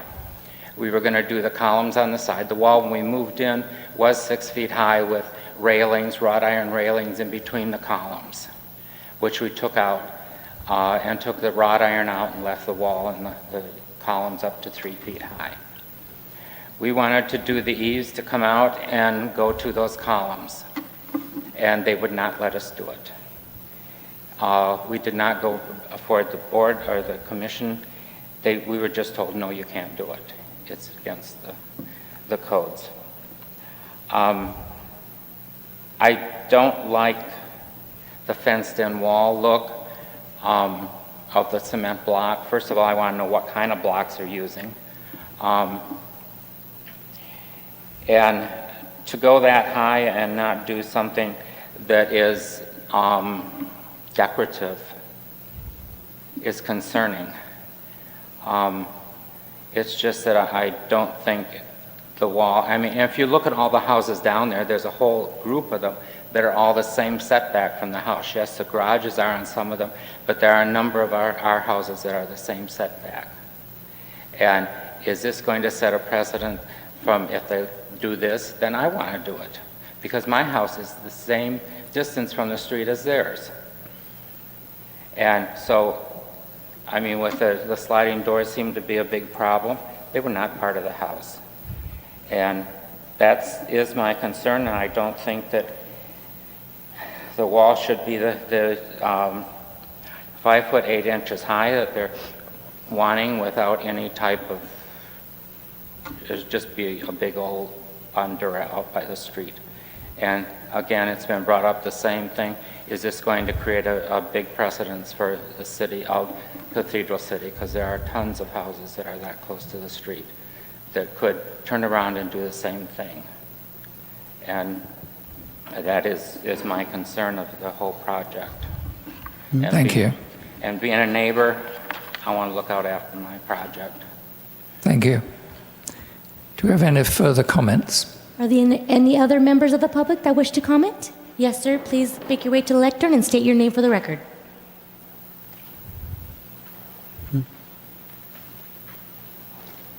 Hi, my name's Scott Dixon, and I'm Ruben's husband. And the two of us own this house, so I'm not sure, that was a little bit of a misstatement. We actually both do own the house. I certainly respect, all of the concerns that everyone has. What I would just sort of like to add is that this house is actually not, the setback on this house is actually not typical of the setback along Sharpless. I mean, our house, and I believe one more, a couple doors down, it may be this gentleman's, are unique in that we are truly at the street level. All of the others have garages that may protrude to that same level, but the house itself is set further back. So again, I just wanted to point that out. As to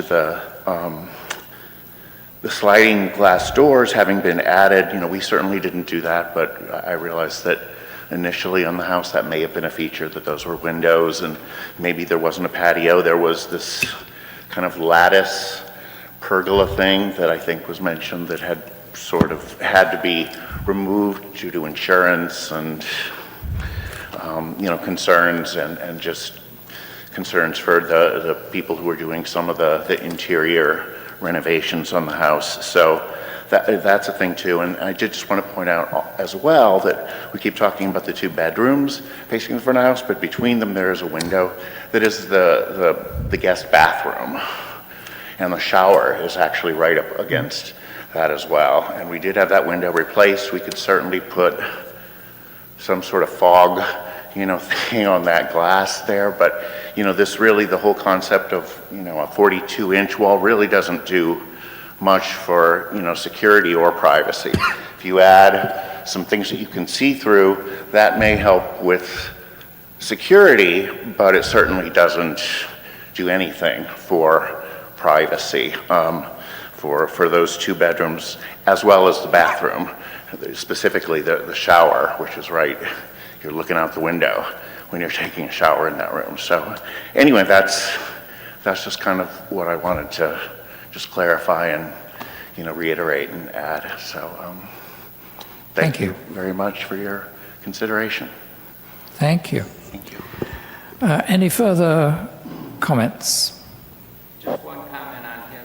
All the showers on that, all of our houses are built the same. All the showers are the same spot. So that's not unique. Sir, I apologize. We only have 1 3-minute comment that you can make, so I'm so sorry. Are there any other members of the public that wish to comment on this item? I see no others, Chair. Okay, so I'll close public comments, and we can now move to discussion between commissioners. Commissioner Malakoff. Well, a couple things. So I think on a couple levels we have to consider a couple things. I agree with Vice Chair Mead that we don't want to set a precedent. And I really do believe in having front yards and not having a walled-off city. If you look at what, I hate to mention other cities by name, but it's really not their fault because they were part of the county before they got incorporated. If you drive down Sunnymead Boulevard or Paris Boulevard in Moreno Valley, it's just all cement walls, all cement fences. And there's no green, no nothing. And that's what always made me think and appreciate what the front yard setback was, by knowing that existed and the county let it happen. I think that a variance is for an exceptional circumstance. A zoning ordinance can't cover every situation that could come up. You have to have a way, if there is a special kind of situation, to be able to address it. And that's what a variance is for. Now, some cities have a fee for a variance that is probably high, and people pay it and they just grant the variances like candy. And I actually worked for a city that I won't name that did that. And when I came to the desert, I was like, oh, variances, they're not a big deal. And it's like, no, we don't think that way. And if you look at the history, if Cathedral City, that they provided flexibility for a lot of things, but there's not a lot of history of variances being granted. And even the administrative variances are not that easy to get here. And I think that Ms. Molina, our deputy director, did a very good job in securing this into a singular situation.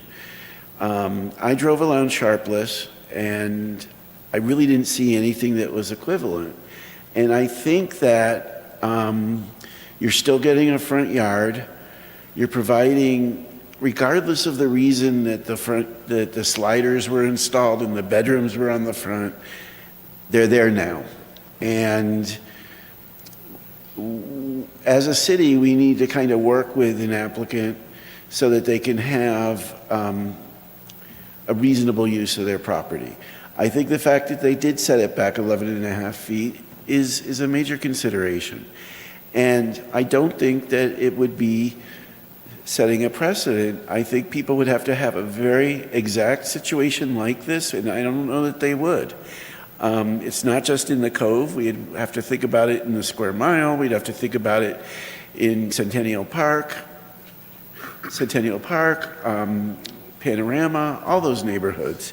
And I just don't think that it would set a precedent like we're scared of. And I don't want to set a precedent because I think that, you know, our wall requirements are reasonable, but I don't think that the request here, I think it is a unique situation. I don't think it has a negative effect on other properties. And I don't think we should be scared off by, you know, thinking that we're going to get all these requests for you know, block walls at the property line or somewhere within the front yard. I don't think there's a lot of situations like this. So I think that's something to consider. And like, I'll end that with Cathedral City has been very, very conservative in granting variances. And a lot of people just don't apply for them once they know what the fee is. And, you know, and they want to say, you know, they'll say to you, oh, well, okay, if I pay this fee, will it be granted? And it's like, I can't say that. As a staff member, I'm saying. And I think that they've met the criteria. And I don't think we should be scared of that. Okay, thank you. Commissioner Bedard, I knew you wanted to get in on this. I'm just reiterating, I think it's a smart move. I think the wall is actually well done. I think adding these walls with metal tops and stuff like that are just not attractive. And this is clean, it fits the style of the house, it's the design of the house. I don't think it's establishing a precedent. It keeps the open space. I would say yes to it. Commissioner McPhail. I still feel the concerns that have led to this wall could be addressed in a different way while not requiring a variance. But I think this might well, in that particular area in the Cove, we heard from an applicant, one of the members of the public tonight, that maybe there are others. It won't be precisely unique, but everyone's going to find a unique angle to do something. I've got a red door, I've got a window on the side. There will be unique things requested of us. Having said that, I think it's a wonderful design and it's obviously needed. They do need privacy. But I expect that we will get applications. Maybe this person will reapply to the city for their specific one, and that will come back to us. So, just with that caveat, that's okay. Vice Chair Mead? Yeah, I feel like I haven't been swayed, although I probably will vote for it. But I mean, my feeling is if you buy a house and you know this is how the house is configured and you know it's not allowed to put up a wall, but you buy the house anyway. So, you know, you knew, and I mean, that's totally fine. I understand people want to make changes. But you know, knowing it is helpful to know that the house originally didn't have sliders there because that makes more sense, right? That there would have been windows. The bathroom window is very similar to what my house growing up was like. Admittedly, it was a second floor, but all of our bathrooms had a window at the top in the shower for ventilation. So that's not that uncommon. You know, I am concerned about the precedent. I do appreciate that they've made this a very small patio and that it's not going to be out to the street, but I think we are setting a precedent that someone could request out to the street. And I will say in Panorama, we have a lot of yards and front yards that are walled in. They are short walls. But people sit out there and they have no privacy because they're sitting behind a wall that's tall. And so what's to stop people now from saying, well, I have kids and I have pets and we need more privacy or whatever. I think your point that people will try to come up with more reasons is probably true. But I do think in terms of this particular project, it does make sense, the security and the privacy issue, and I do think the design makes sense. So I just have a lingering concern about the precedent. Thank you. I think I share a number of the concerns expressed about this particular variance. I agree. Having a window in a shower, you know, you have shading on the glass so you can't see through it or whatever. That occurs in all kinds of properties. If you go to an apartment building in New York, you'll be able to watch everybody in the shower, except you won't be able to see anything because it's a small window. So, you know, there are solutions for all these things which don't require this variance. So I understand the concerns of others on the commission here. I'm also curious about the 5'8". It's kind of a precise measurement. Why not 5'5" or 5'2" or whatever? And that seems to be a design issue. It's not a security or a privacy issue. The thing that I disagree with a number of people here is I don't like the impression of concrete block walls.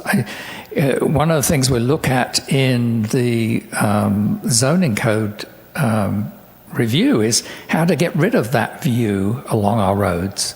We don't want to see rows and rows of concrete blocks. So I actually would have appreciated some other kind of design element there that made this more interesting, rather than simply a block wall. So those are the concerns that I'm going to be looking at as we evaluate. Anyone, any final comments before I ask for a motion? No? So I will entertain a motion. I'll enter the motion. Okay. Right. So I move. All right, I'm not good at reading these, so I need my counsel help.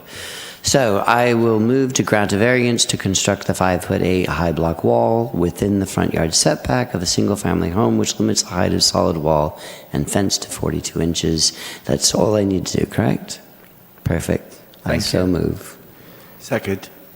We have a motion, seconded. Okay, we're going to go ahead and do a roll call vote on this one, as we were having technical issues with the item on the screens. Okay, Commissioner Bedard? Aye. Commissioner McPhail? Abstain. Commissioner Malikoff? Yes. Vice Chair Mead?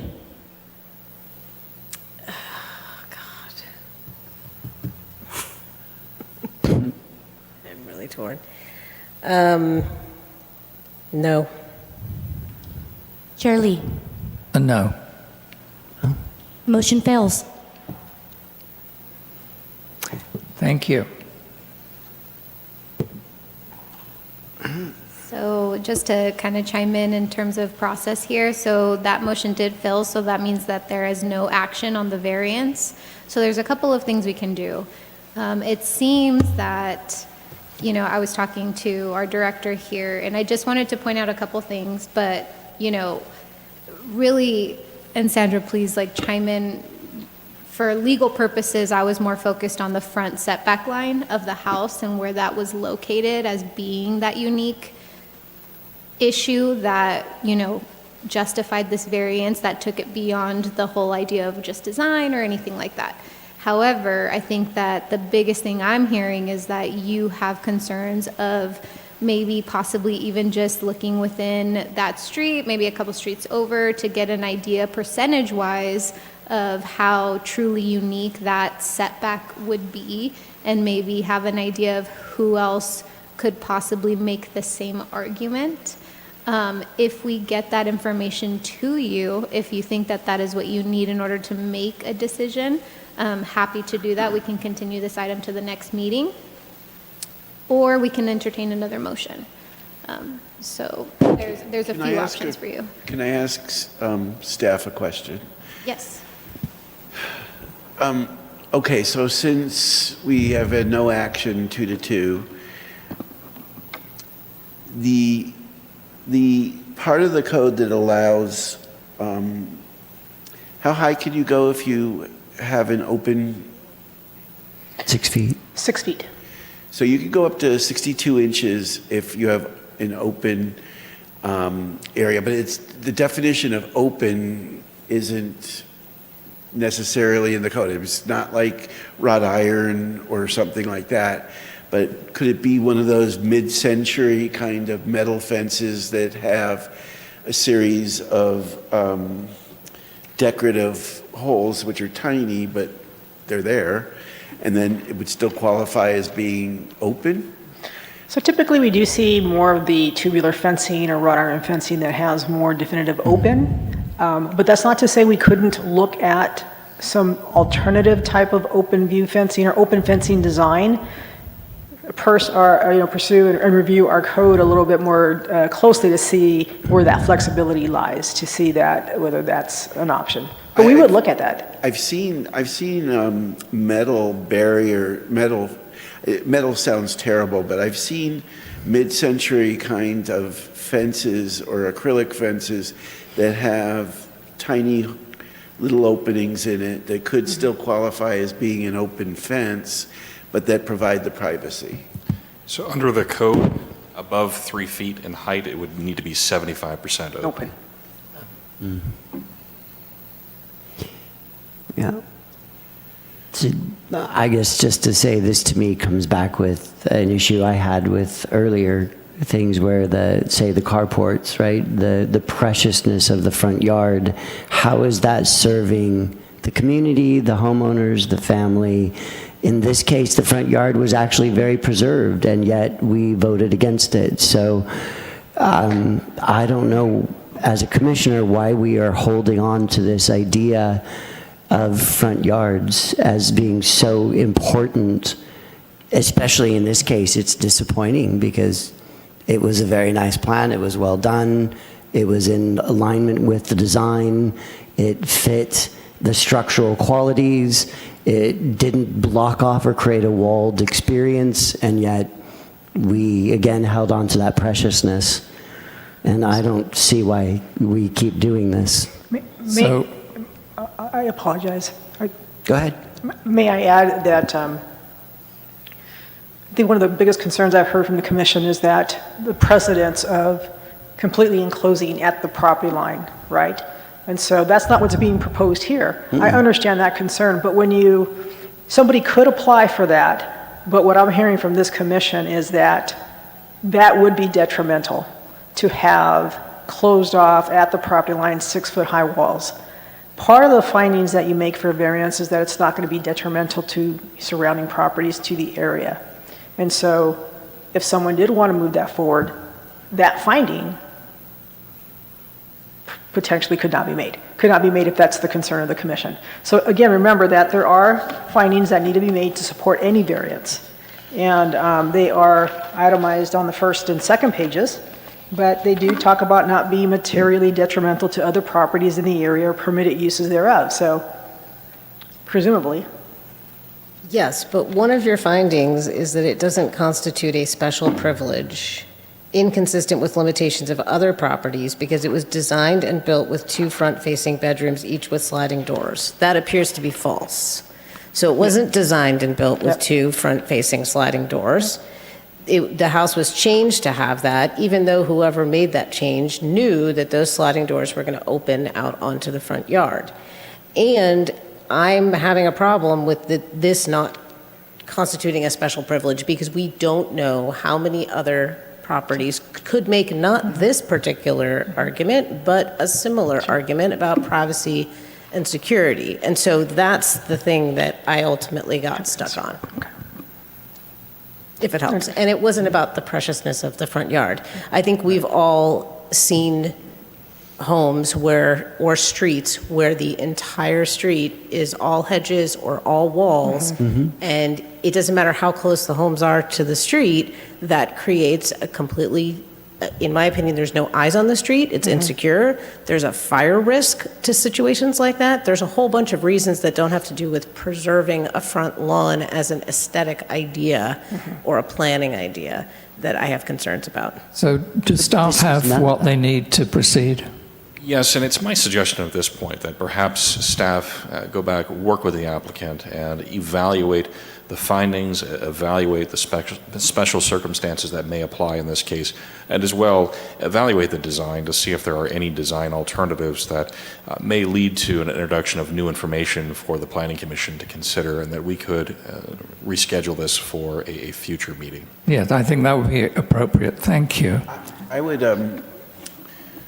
add to that maybe staff can work with the applicant to find some kind of combination wall that would meet the code, and then have landscaping that would be water efficient, that could climb and provide the privacy along with the wall, and not need to come back here, because I don't see, if they do come back, I don't see much changing. But I think if they come up with some kind of alternative design that meets the code, that combines landscaping with a wall that would be allowed, I think that might be the best option. I appreciate the comment. Staff will evaluate that option, and if it is the case that an option can be identified and selected that does not require the variance, we can pursue that. So we'll evaluate all those options, and should this still require a variance, we'll bring this back to the Commission. Thank you. That completes our public hearing items. And at this point, I propose a 5-minute break.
We're ready? Okay, I call the meeting back to order. And we're moving to agenda item 5, non-public hearing items. Item 5A is plan time extension 25003, requesting 1-year time extension for conditional use permit 21-014. Do we have a staff report? We do. Thank you, Chair Lee. So this no, it's not full screen, pardon me. Okay. So this presentation is a request for a 1-year time extension for conditional use permit 21014. The project site is approximately 0.9 acres located west of Date Palm Drive and approximately 800 feet south of Vistachino. Conditional use permit 21014 was approved by the Planning Commission on June 7th of 2023 to establish a 14,000 square foot residential care facility for the elderly with 25 patient beds. Conditional use permits expire within 24 months of the original date of approval unless an active building permit is maintained or an extension of time is requested. The applicant submitted their application for a time extension on June 1st of 2025, which was ahead of the expiration date, which was June 7th of 2025. Approval of this time extension would establish a new expiration date of June 7th, 2026, and no additional time extensions can be granted from there. This is the site plan that was approved for the conditional use permit by the Planning Commission in 2023.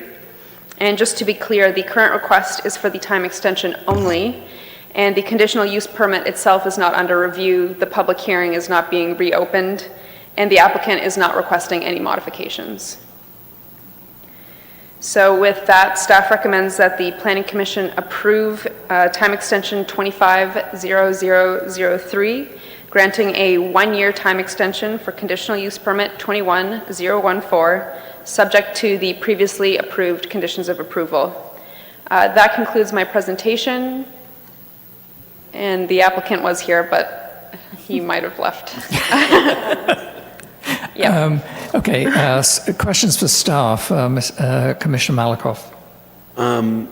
So this, just to reiterate, we're only looking at giving them a year's extension, and regardless, I remember this project very well. And we're only looking at giving them a year to develop the project. That's all. Commissioner McPhail. I noticed in your the heading of this report, you mentioned one of the parcels, 675164042, but the report also talks about a second parcel. So this is to do with both parcels. It's just not mentioned. Correct. That's an oversight on my part, but it applies to everything that was contemplated under the original conditional use permit.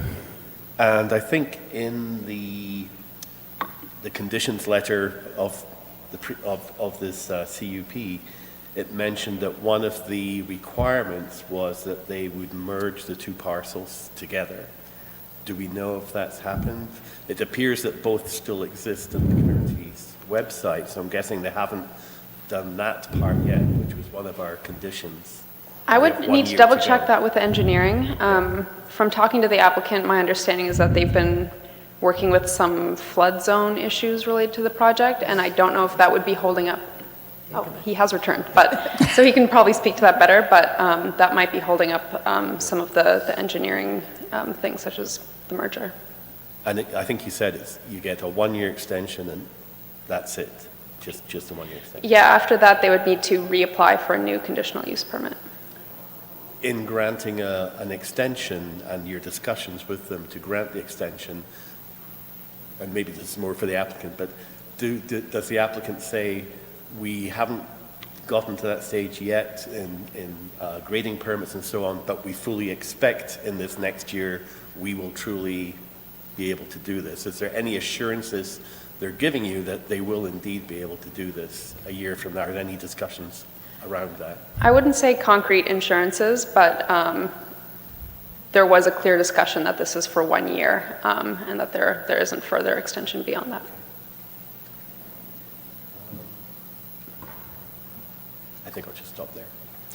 Commissioner Bedard? In these cases, my question is more like, why wouldn't we? Is there a reason, I know the staff is recommending to move forward, is there a reason why we wouldn't? Because I haven't seen one, but just give them more time. I don't understand. I just had a general question about one Yeah, grant no, makes sense. Like, have you done anything? feedback to suggest we will do it if we get. Mm-hmm. You give us- I think state law says that you offer the extensions, and it's almost, there's not much discretion in it unless the environmental situation has changed drastically, which this hasn't. And I believe that that's where you could deny it, but that this environmental situation is the same. And we're kind of combining now into comments. I originally voted against this project, but I will vote to approve the new expiration date, because the only thing in front of us is to give them more time to finish the conditions of approval. It's irregardless of what we thought before or what was going on before, and the environmental situation is exactly the same. Correct. We're not litigating the CUP. Vice Chair. I just am wondering why, I mean, I know this agenda was very full, but we're approving this 2 months. Today is the 6th of August. So they now have 10 months. Why did we not put this on a meeting earlier? In an because ideal we're shortchanging them by 2 months. In an ideal world, I think we would have reminded the applicant sooner that their conditional use permit was close to expiring. I don't think staff is obliged to provide that notification, but it is something we try to do so that people who are trying to complete their projects can. In this instance, it was caught that this conditional use permit was close to that expiration date, and so we did notify them, and they promptly submitted that application. Following that, there were some cancellations of meetings in June or July. Yeah, I mean, and I think so- that's what I'm asking is we could have had a meeting with this and one other thing from tonight's agenda. It's just distressing to me that even if we approve it sounds like we're probably going to approve this tonight, but now they only have 10 months because they couldn't really move forward until we approve this, correct? I don't think that they were stopped in any of their actions in that interim period. But didn't it expire on June 7th? Because they had submitted a complete application, we consider that the project is sort Okay, of good. in All okay right. I just standing. wanted to make sure we weren't like shortchanging them 2 months because I was, okay. Great. Any further questions for staff? Yeah. Yes. So, do we give them back 2 months? Again, if the city doesn't want to take the land, another developer's not putting in another bid, nobody else is looking to do anything there, then why don't we just approve it and make it a motion to give them 2 months? So- I mean, Just a second. we can't So- do that. Okay. So Good clarification. the assistant planner has indicated that they were not stopped from doing any work for those 2 months. Correct, I understand. So we're not giving them an extra 2 months, we're giving them a year because that's what we can do. Thank you for the Yeah. clarification. Okay. All right. No further comments? Good. Okay. Well, I will move that we approve time extension number 25-003, granting a 1 year of extension for conditional use permit number 21-015, approved by the Planning Commission on June 7th, 2023, subject to the previously approved conditions of approval and based on the findings contained in the staff report, with a new expiration date of June 7, 2026. Chair Lee, before we take action on that motion, can we public please ask comment. for public comments, or if the applicant wants to speak? Do we have any members? I that would like to apologize. Yes, absolutely. speak? Sir, if you would please state your name for the record. Good evening. I'm Steve Kopian. I am the owner of that project. Maybe I shouldn't say anything now that you're about to approve, not to mess up my chances. But I would like to, first of all, congratulate on the appointment and thank you for your public service. I also would like to take this opportunity to thank the wonderful staff of Planning Division, specifically Sandra Molina, Manuel is not here, Manuel Rocha, and Dominique Camps, amazing staff, great team. I've had an immense pleasure of working with them on past projects, on this particular one. Would like to address two questions I saw. One was regarding environment did not change. As a matter of fact, environment did change, just to bring that information to you. One of the reasons this project is being prolonged almost to unbelievable level, frankly, I never imagined this was going to happen, because we've retained one of the most respected engineering firms in the area. It's Fomotor Engineering. I don't know if you've heard of them. They're very, very esteemed engineering firm. And from the very beginning, back in 2023, we thought it was going to be a few months and we're going to be done. And then the Hurricane Hillary happened, and FEMA became very, very strict, very concerned about some flood maps. Honestly, I'm not an engineer, about where the water is going to go. If you put this building, they asked for some walls. We did that calculation, then they came back, they said, no, move the wall here. Anyway, we went back and forth for 2 years. The good news is, though, I'm hoping that this is the last time they said that, yes, they've come to some kind of an agreement with our firm, and they're in like final stages. I was assured that within 2 to 3 months, they should be done. And once it is, we can move to the next phase, which is construction documents and permits, etc. So thank you for trying to give me 2 months. I think 1 year from the calendar date should be enough. And Dominic is absolutely correct. It is not their responsibility to remind. It should have been actually mine. But I'm also doing a couple other projects in the city. So my head is like spinning. But thank you for the reminder. Otherwise, there was a close chance of me actually missing it. And again, it's their due diligence that allowed me to not lose this project.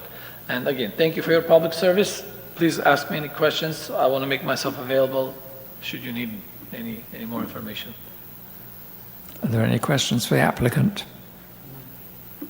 No. Awesome. Thank you. Thank you. Are there any other members of the public that wish to comment on this item? And I see none, Chair. Thank you. Then I'll take it as read that I've restated my movement of a motion to approve. Any second? I'll second. Okay, we have a motion by Chair Lee and a second by Vice Chair Mead.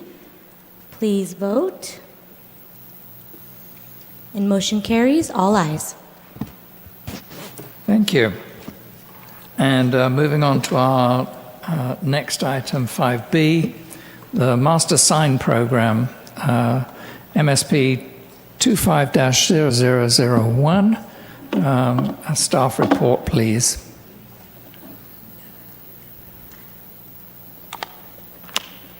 Thank you. Good evening.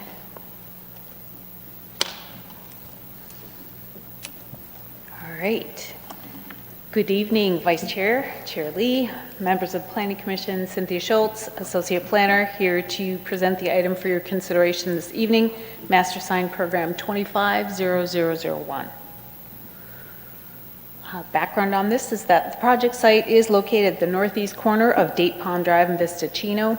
The site consists of existing buildings, which include the AM/PM convenience store, which also houses Chilo's Burgers, the attached Go-Go Car Wash, also the Arco Fueling Canopy, a new Starbucks, which is going into the former Dairy Queen space, and the Subway restaurant.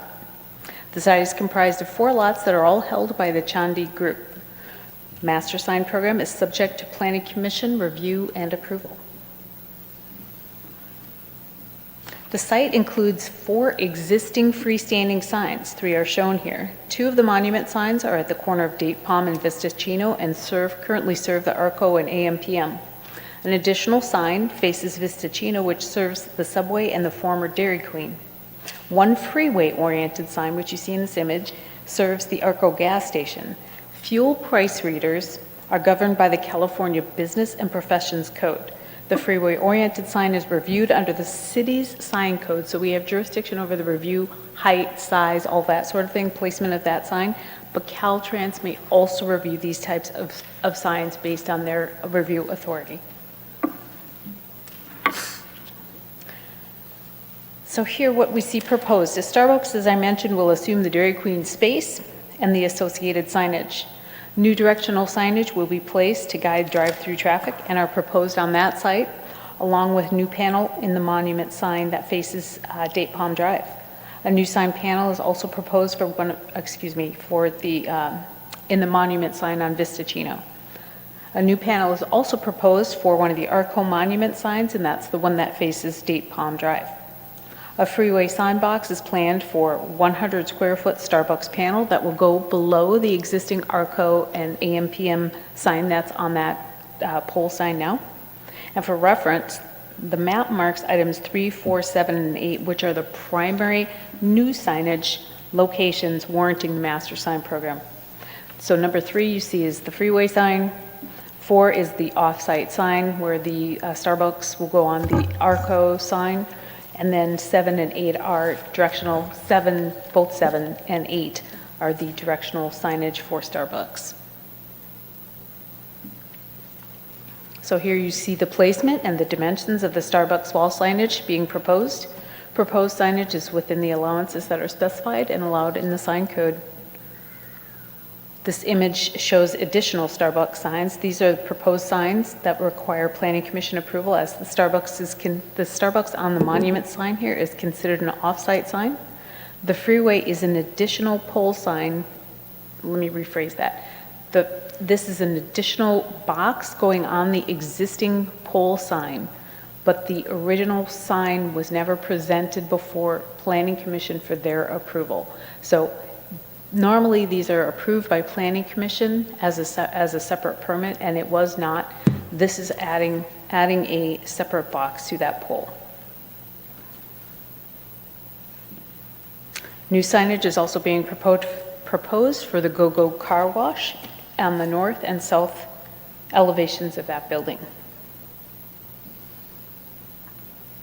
As the sign code currently allows 1 square foot of signage for each linear foot of building facade. The sign code actually does allow more signage than what is being proposed here. The proposal total comes to 735.52 square feet.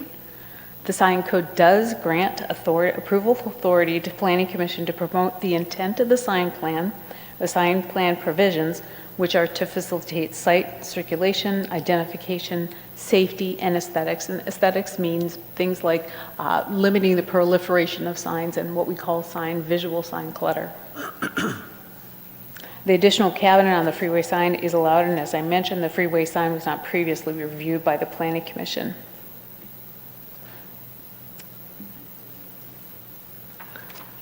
The project is exempt from CEQA pursuant to Section 15301 of the CEQA guidelines, exempting for certain existing facilities. That does conclude my report. I'm available for comments or questions, and a representative for the applicant is here as well. Thank you. Excuse me. Commissioner Bedard, any questions on the sign program? Are we taking in the extreme wind and sand situation over there with these signs? This particular program doesn't have a plan for mitigating that. I know that there is an issue with the extreme wind and the blow sand that accumulates on this particular site. So, we don't have a way to analyze where that sand is actually coming from, but it does accumulate on this site. May I just add also that the entitlement that approved the gas station in that center does have requirements for blow sand maintenance. And if that needs to be looked at, we'll go ahead and address that through our code compliance division. You want to keep that separate from our conversation? From the sign program, yes. Okay. Then I'm fine. Thank you. Commissioner Malakoff. Was it explored that, can you go back to the pole sign, freeway pole sign? Was it ever explored that they could refabricate the gas station sign and have the Starbucks sign and the Arco sign kind of in the same, together rather than have a gap like that? Was that ever considered? Because a lot of times you see them in the same cabinet when they're freeway signs. That's true. I would defer the sign planning and design decision to the applicant. Okay, She can speak to that. I'll ask them when they come up. Anything else? No. Vice Chair? Did I understand you correctly in that that the pole sign would never came before Planning Commission? According to our records, did not come before Planning Commission. It was approved at a staff level. I don't know what the requirements were at that time, but currently what it says in our code is that anything over, don't quote me on the height, I think it's 20 feet, anything over a certain threshold is required to come before Planning Commission. Are we allowed to talk about that sign in this conversation since it wasn't approved or no? I don't think so. I think what the question is before you now is if it was unapproved or if it should not have been approved, it would be considered a non-conforming sign. Okay. And so this is potentially furthering a non-conformance. Is that accurate? Yes, so for this particular thing, I think that staff is just wanting to point out that that's how that we arrived to this Arco Freeway sign. But yes, it's not exactly part of the consideration. Really before you is the master sign program that's being presented with what is already existing on the site. Okay. I knew the sign code is part of the development code update, is it not? That's correct. If what we approve today ends up being non-conforming to what ends up being, and I have no idea what changes might be made to the sign code in the update, do these get grandfathered in as non-conforming? Yeah, they would be considered grandfathered in, or in the future they might be non-conforming. I don't anticipate that we'll have much to change in the way of signage and reducing signage. I can speak to some other things, but that's not what you're asking. I basically just wanted to make sure we weren't essentially approving something that in a year is going to be, we didn't want this kind of sign. I mean, I don't know what's going to be. I've looked at the sign code. I don't think that the sign code is particularly onerous. I will make a note, just for reference, that one of the things that is not, that the sign code is silent on, are those internal directional signs, the subway signs. We see those frequently. A lot of development codes or sign codes will actually speak to them and call them exempt if they are for certain purposes, they're within a certain size. This is a reasonable size and placement of those that they would, under some codes, they would fall under an exempt sign provision. We don't have anything in our code to allow that, so that came as part of this package forward to you all. Okay, thank you. Mm-hmm. Commissioner McPhail. I actually had a similar question to Vice Chair Mead regarding whether things had been approved in the past or not, and that's already been answered, so thank you.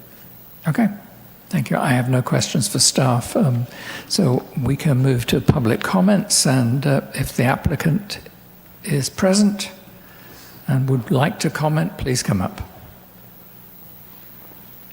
Please state your name for the record. Thank you. Good evening. My name is Tony Mary Hugh.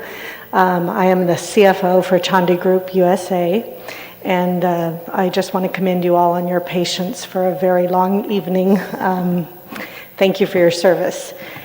As mentioned before, the ARCO has been there for a long time, a really long time, although it was reconfigured several years ago to its current configuration, a complete raise and remodel. The Dairy Queen and Subway have been there 7 or 8 years. I've been with the company for 10 years. That freeway pylon sign was there before that. I've lived in Cathedral City, or had lived in Cathedral City for 25 years. It wasn't there that long. If I had to guess, I'd say maybe about 12 years. And I want to point out that while it may not have gone to a planning commission, and I have no idea why that would have or wouldn't have, it was mentioned that it was approved at a staff level. So for whatever reason, it was an approved sign. One of the commissioners, and I'm not sure if it was Commissioner Malakoff, asked about the design components. And I'll just be fully transparent with you. There was no intention to change that sign to put Starbucks on it. There's a lot of costs involved on changing it out. It is what it is. But Starbucks wants to be on a freeway sign. It's very, very important to them, and it's one of the reasons that they like the location. Personally, having lived in the Panorama area for 25 years, I think it's going to be a great location. Even though they're all over town, it's a very convenient getting on and off the freeway. So they asked to be on the pylon sign, and we said, well, let's check structurally and see if it's doable first. So the engineers did their thing and came out and said yes, and they actually came up with this design. So I'm not sure, I can't speak to the design components of it. I'm the CFO for a reason. I do not have any artistic ability at all, and I don't speak engineering and I don't speak science. But that is the reason we have it. It is very important to them, and I do hope that the council will, the commission will consider allowing that, because it is very important, along with the other signage. The reason we were changing the pricing sign along Date Palm is because they wanted to make sure that they had Date Palm visibility. If you're all familiar, it's that cul-de-sac is a dead end, and it's one of the reasons why the Dairy Queen was not very successful, and it is a very, very slow subway because they set back. There's not a lot of visibility.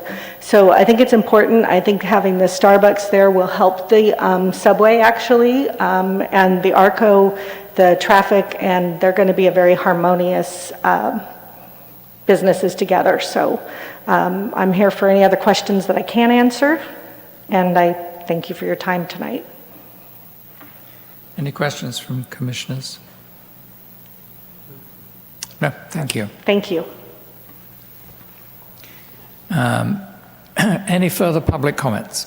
We have none, Chair. Thank you, in which case I close public comments and move to a motion. Oh, you have a comment? Yes. Well, I think part of what we do is, it's not enough to vote no, but I think part of what we do is to have things look as best as possible. And I understand, I want Starbucks there. I love Starbucks. I like the ARCO. It would have looked better if it was a compact panel that had a Starbucks panel and an ARCO panel, rather than having such a large space between them. And that's my only comment is that could have been achieved artistically and engineering wise, but it's not enough to make a big deal out of. We are where we are, and that's it. Okay. Any other comments? In which case I'll entertain a motion. Move approval. Read it. I think you have to read it. I have to read the whole thing? Okay. As written in the... All right. I move that we find that the master sign program number 250001 is exempt from California Environmental Quality Act, CEQA, pursuant to state CEQA guidelines, section 15301, existing facilities, and approve master sign program number 25-0001 based on the findings contained in the staff report. Have a second? I'll second. Thank you. Okay, we have a motion by Commissioner McPhail and a second by Commissioner Bedard. Please vote. And motion carries, all ayes. Thank you.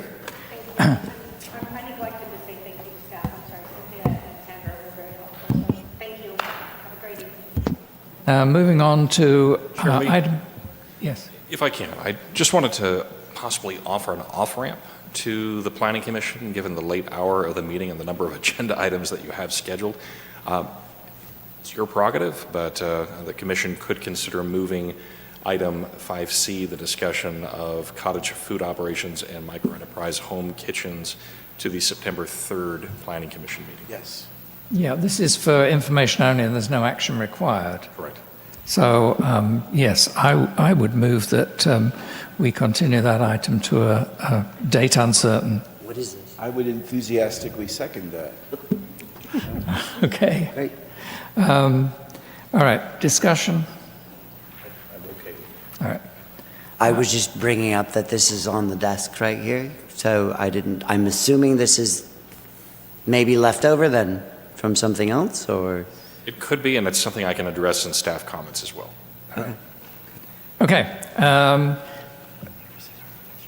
Can I get a vote on this? I move that we reschedule item 5C to the next Planning Commission meeting, whenever that shall be scheduled. I thought I already said. And I would suggest September okay. 3rd, only because we're planning on bringing the cannabis ordinance to the commission okay. on August 20th. I didn't know that. I thought that was the next one, so that's why. To the September 3rd meeting. I seconded it again enthusiastically. Even more enthusiastic. Okay, a vote, please. Okay, we're going to do a roll call vote on this one to keep the minutes clean. Okay, can we have Commissioner McPhail? Aye. Commissioner Bedard? Aye. Commissioner Malakoff? Enthusiastically, yes. Vice Chair Mead? Yes. Chair Lee? Aye. Motion carries all ayes. Just to let the clerk know that items 5, D, and D do not also appear on our screen. We're not voting on them, but they're just not there, just like 4C. Okay, I do apologize. We'll just direct your attention to the screens, and hopefully we can see everything there. I await with bated breath to find out what the next item is. Commissioners' reports. No, there are things It's missing on 5D. our digital copy. Item 5D is a discussion of the 2025 American Planning Association Oh, Annual okay. Conference. So we'll make this quick. I know it's late. As in staff report, the APA conference is in September. It's in Monterey. We made an offer to, because we have some budget this year, we made an offer to the 2 commission members that are on the steering committee to attend, and Commissioner Malakoff is unable to attend. And so because we do have some budget, we wanted to send another commissioner, in addition to Commissioner Mead, who will be attending. And so really it's a discussion amongst the I would commission. recommend that our chair go. I think he would get the most from it, and I make a motion that Danny Lee go to the, what? You haven't asked him, have you? I am free those dates, so yeah, I would go if you ask me to. I make a motion that we send our chair, Chair Lee, to the APA conference in Monterey. I was going to ask, does anyone else want to throw their hat into the ring as well? If somebody wants to. Yes, by all means do that. I mean, if somebody else is interested, or you want to propose somebody else, in which case... No, I mean, what I was going to actually suggest, I'm absolutely fine with you going, it's no problem. What I was going to suggest was that, we talked about putting the task force people on, you and I being the RFP. The only person who hadn't had their fingers in this was Commissioner. Well, that's true, yeah. Unfortunately, I'm doing a big fundraiser that I'm putting on that weekend, so So he can't go anywhere. I unfortunately There you can't go. go. So it turns out I was the only one available. So we will reach out to you, Chair, and Thank you. get that I scheduled. don't think we voted. He's the only one available. I'm the only one that's actually available. Okay, great. So by acclamation, I am chosen. All right. Thank you. All right. Did we have another one? Or is that it? Request E. Commissioner comments.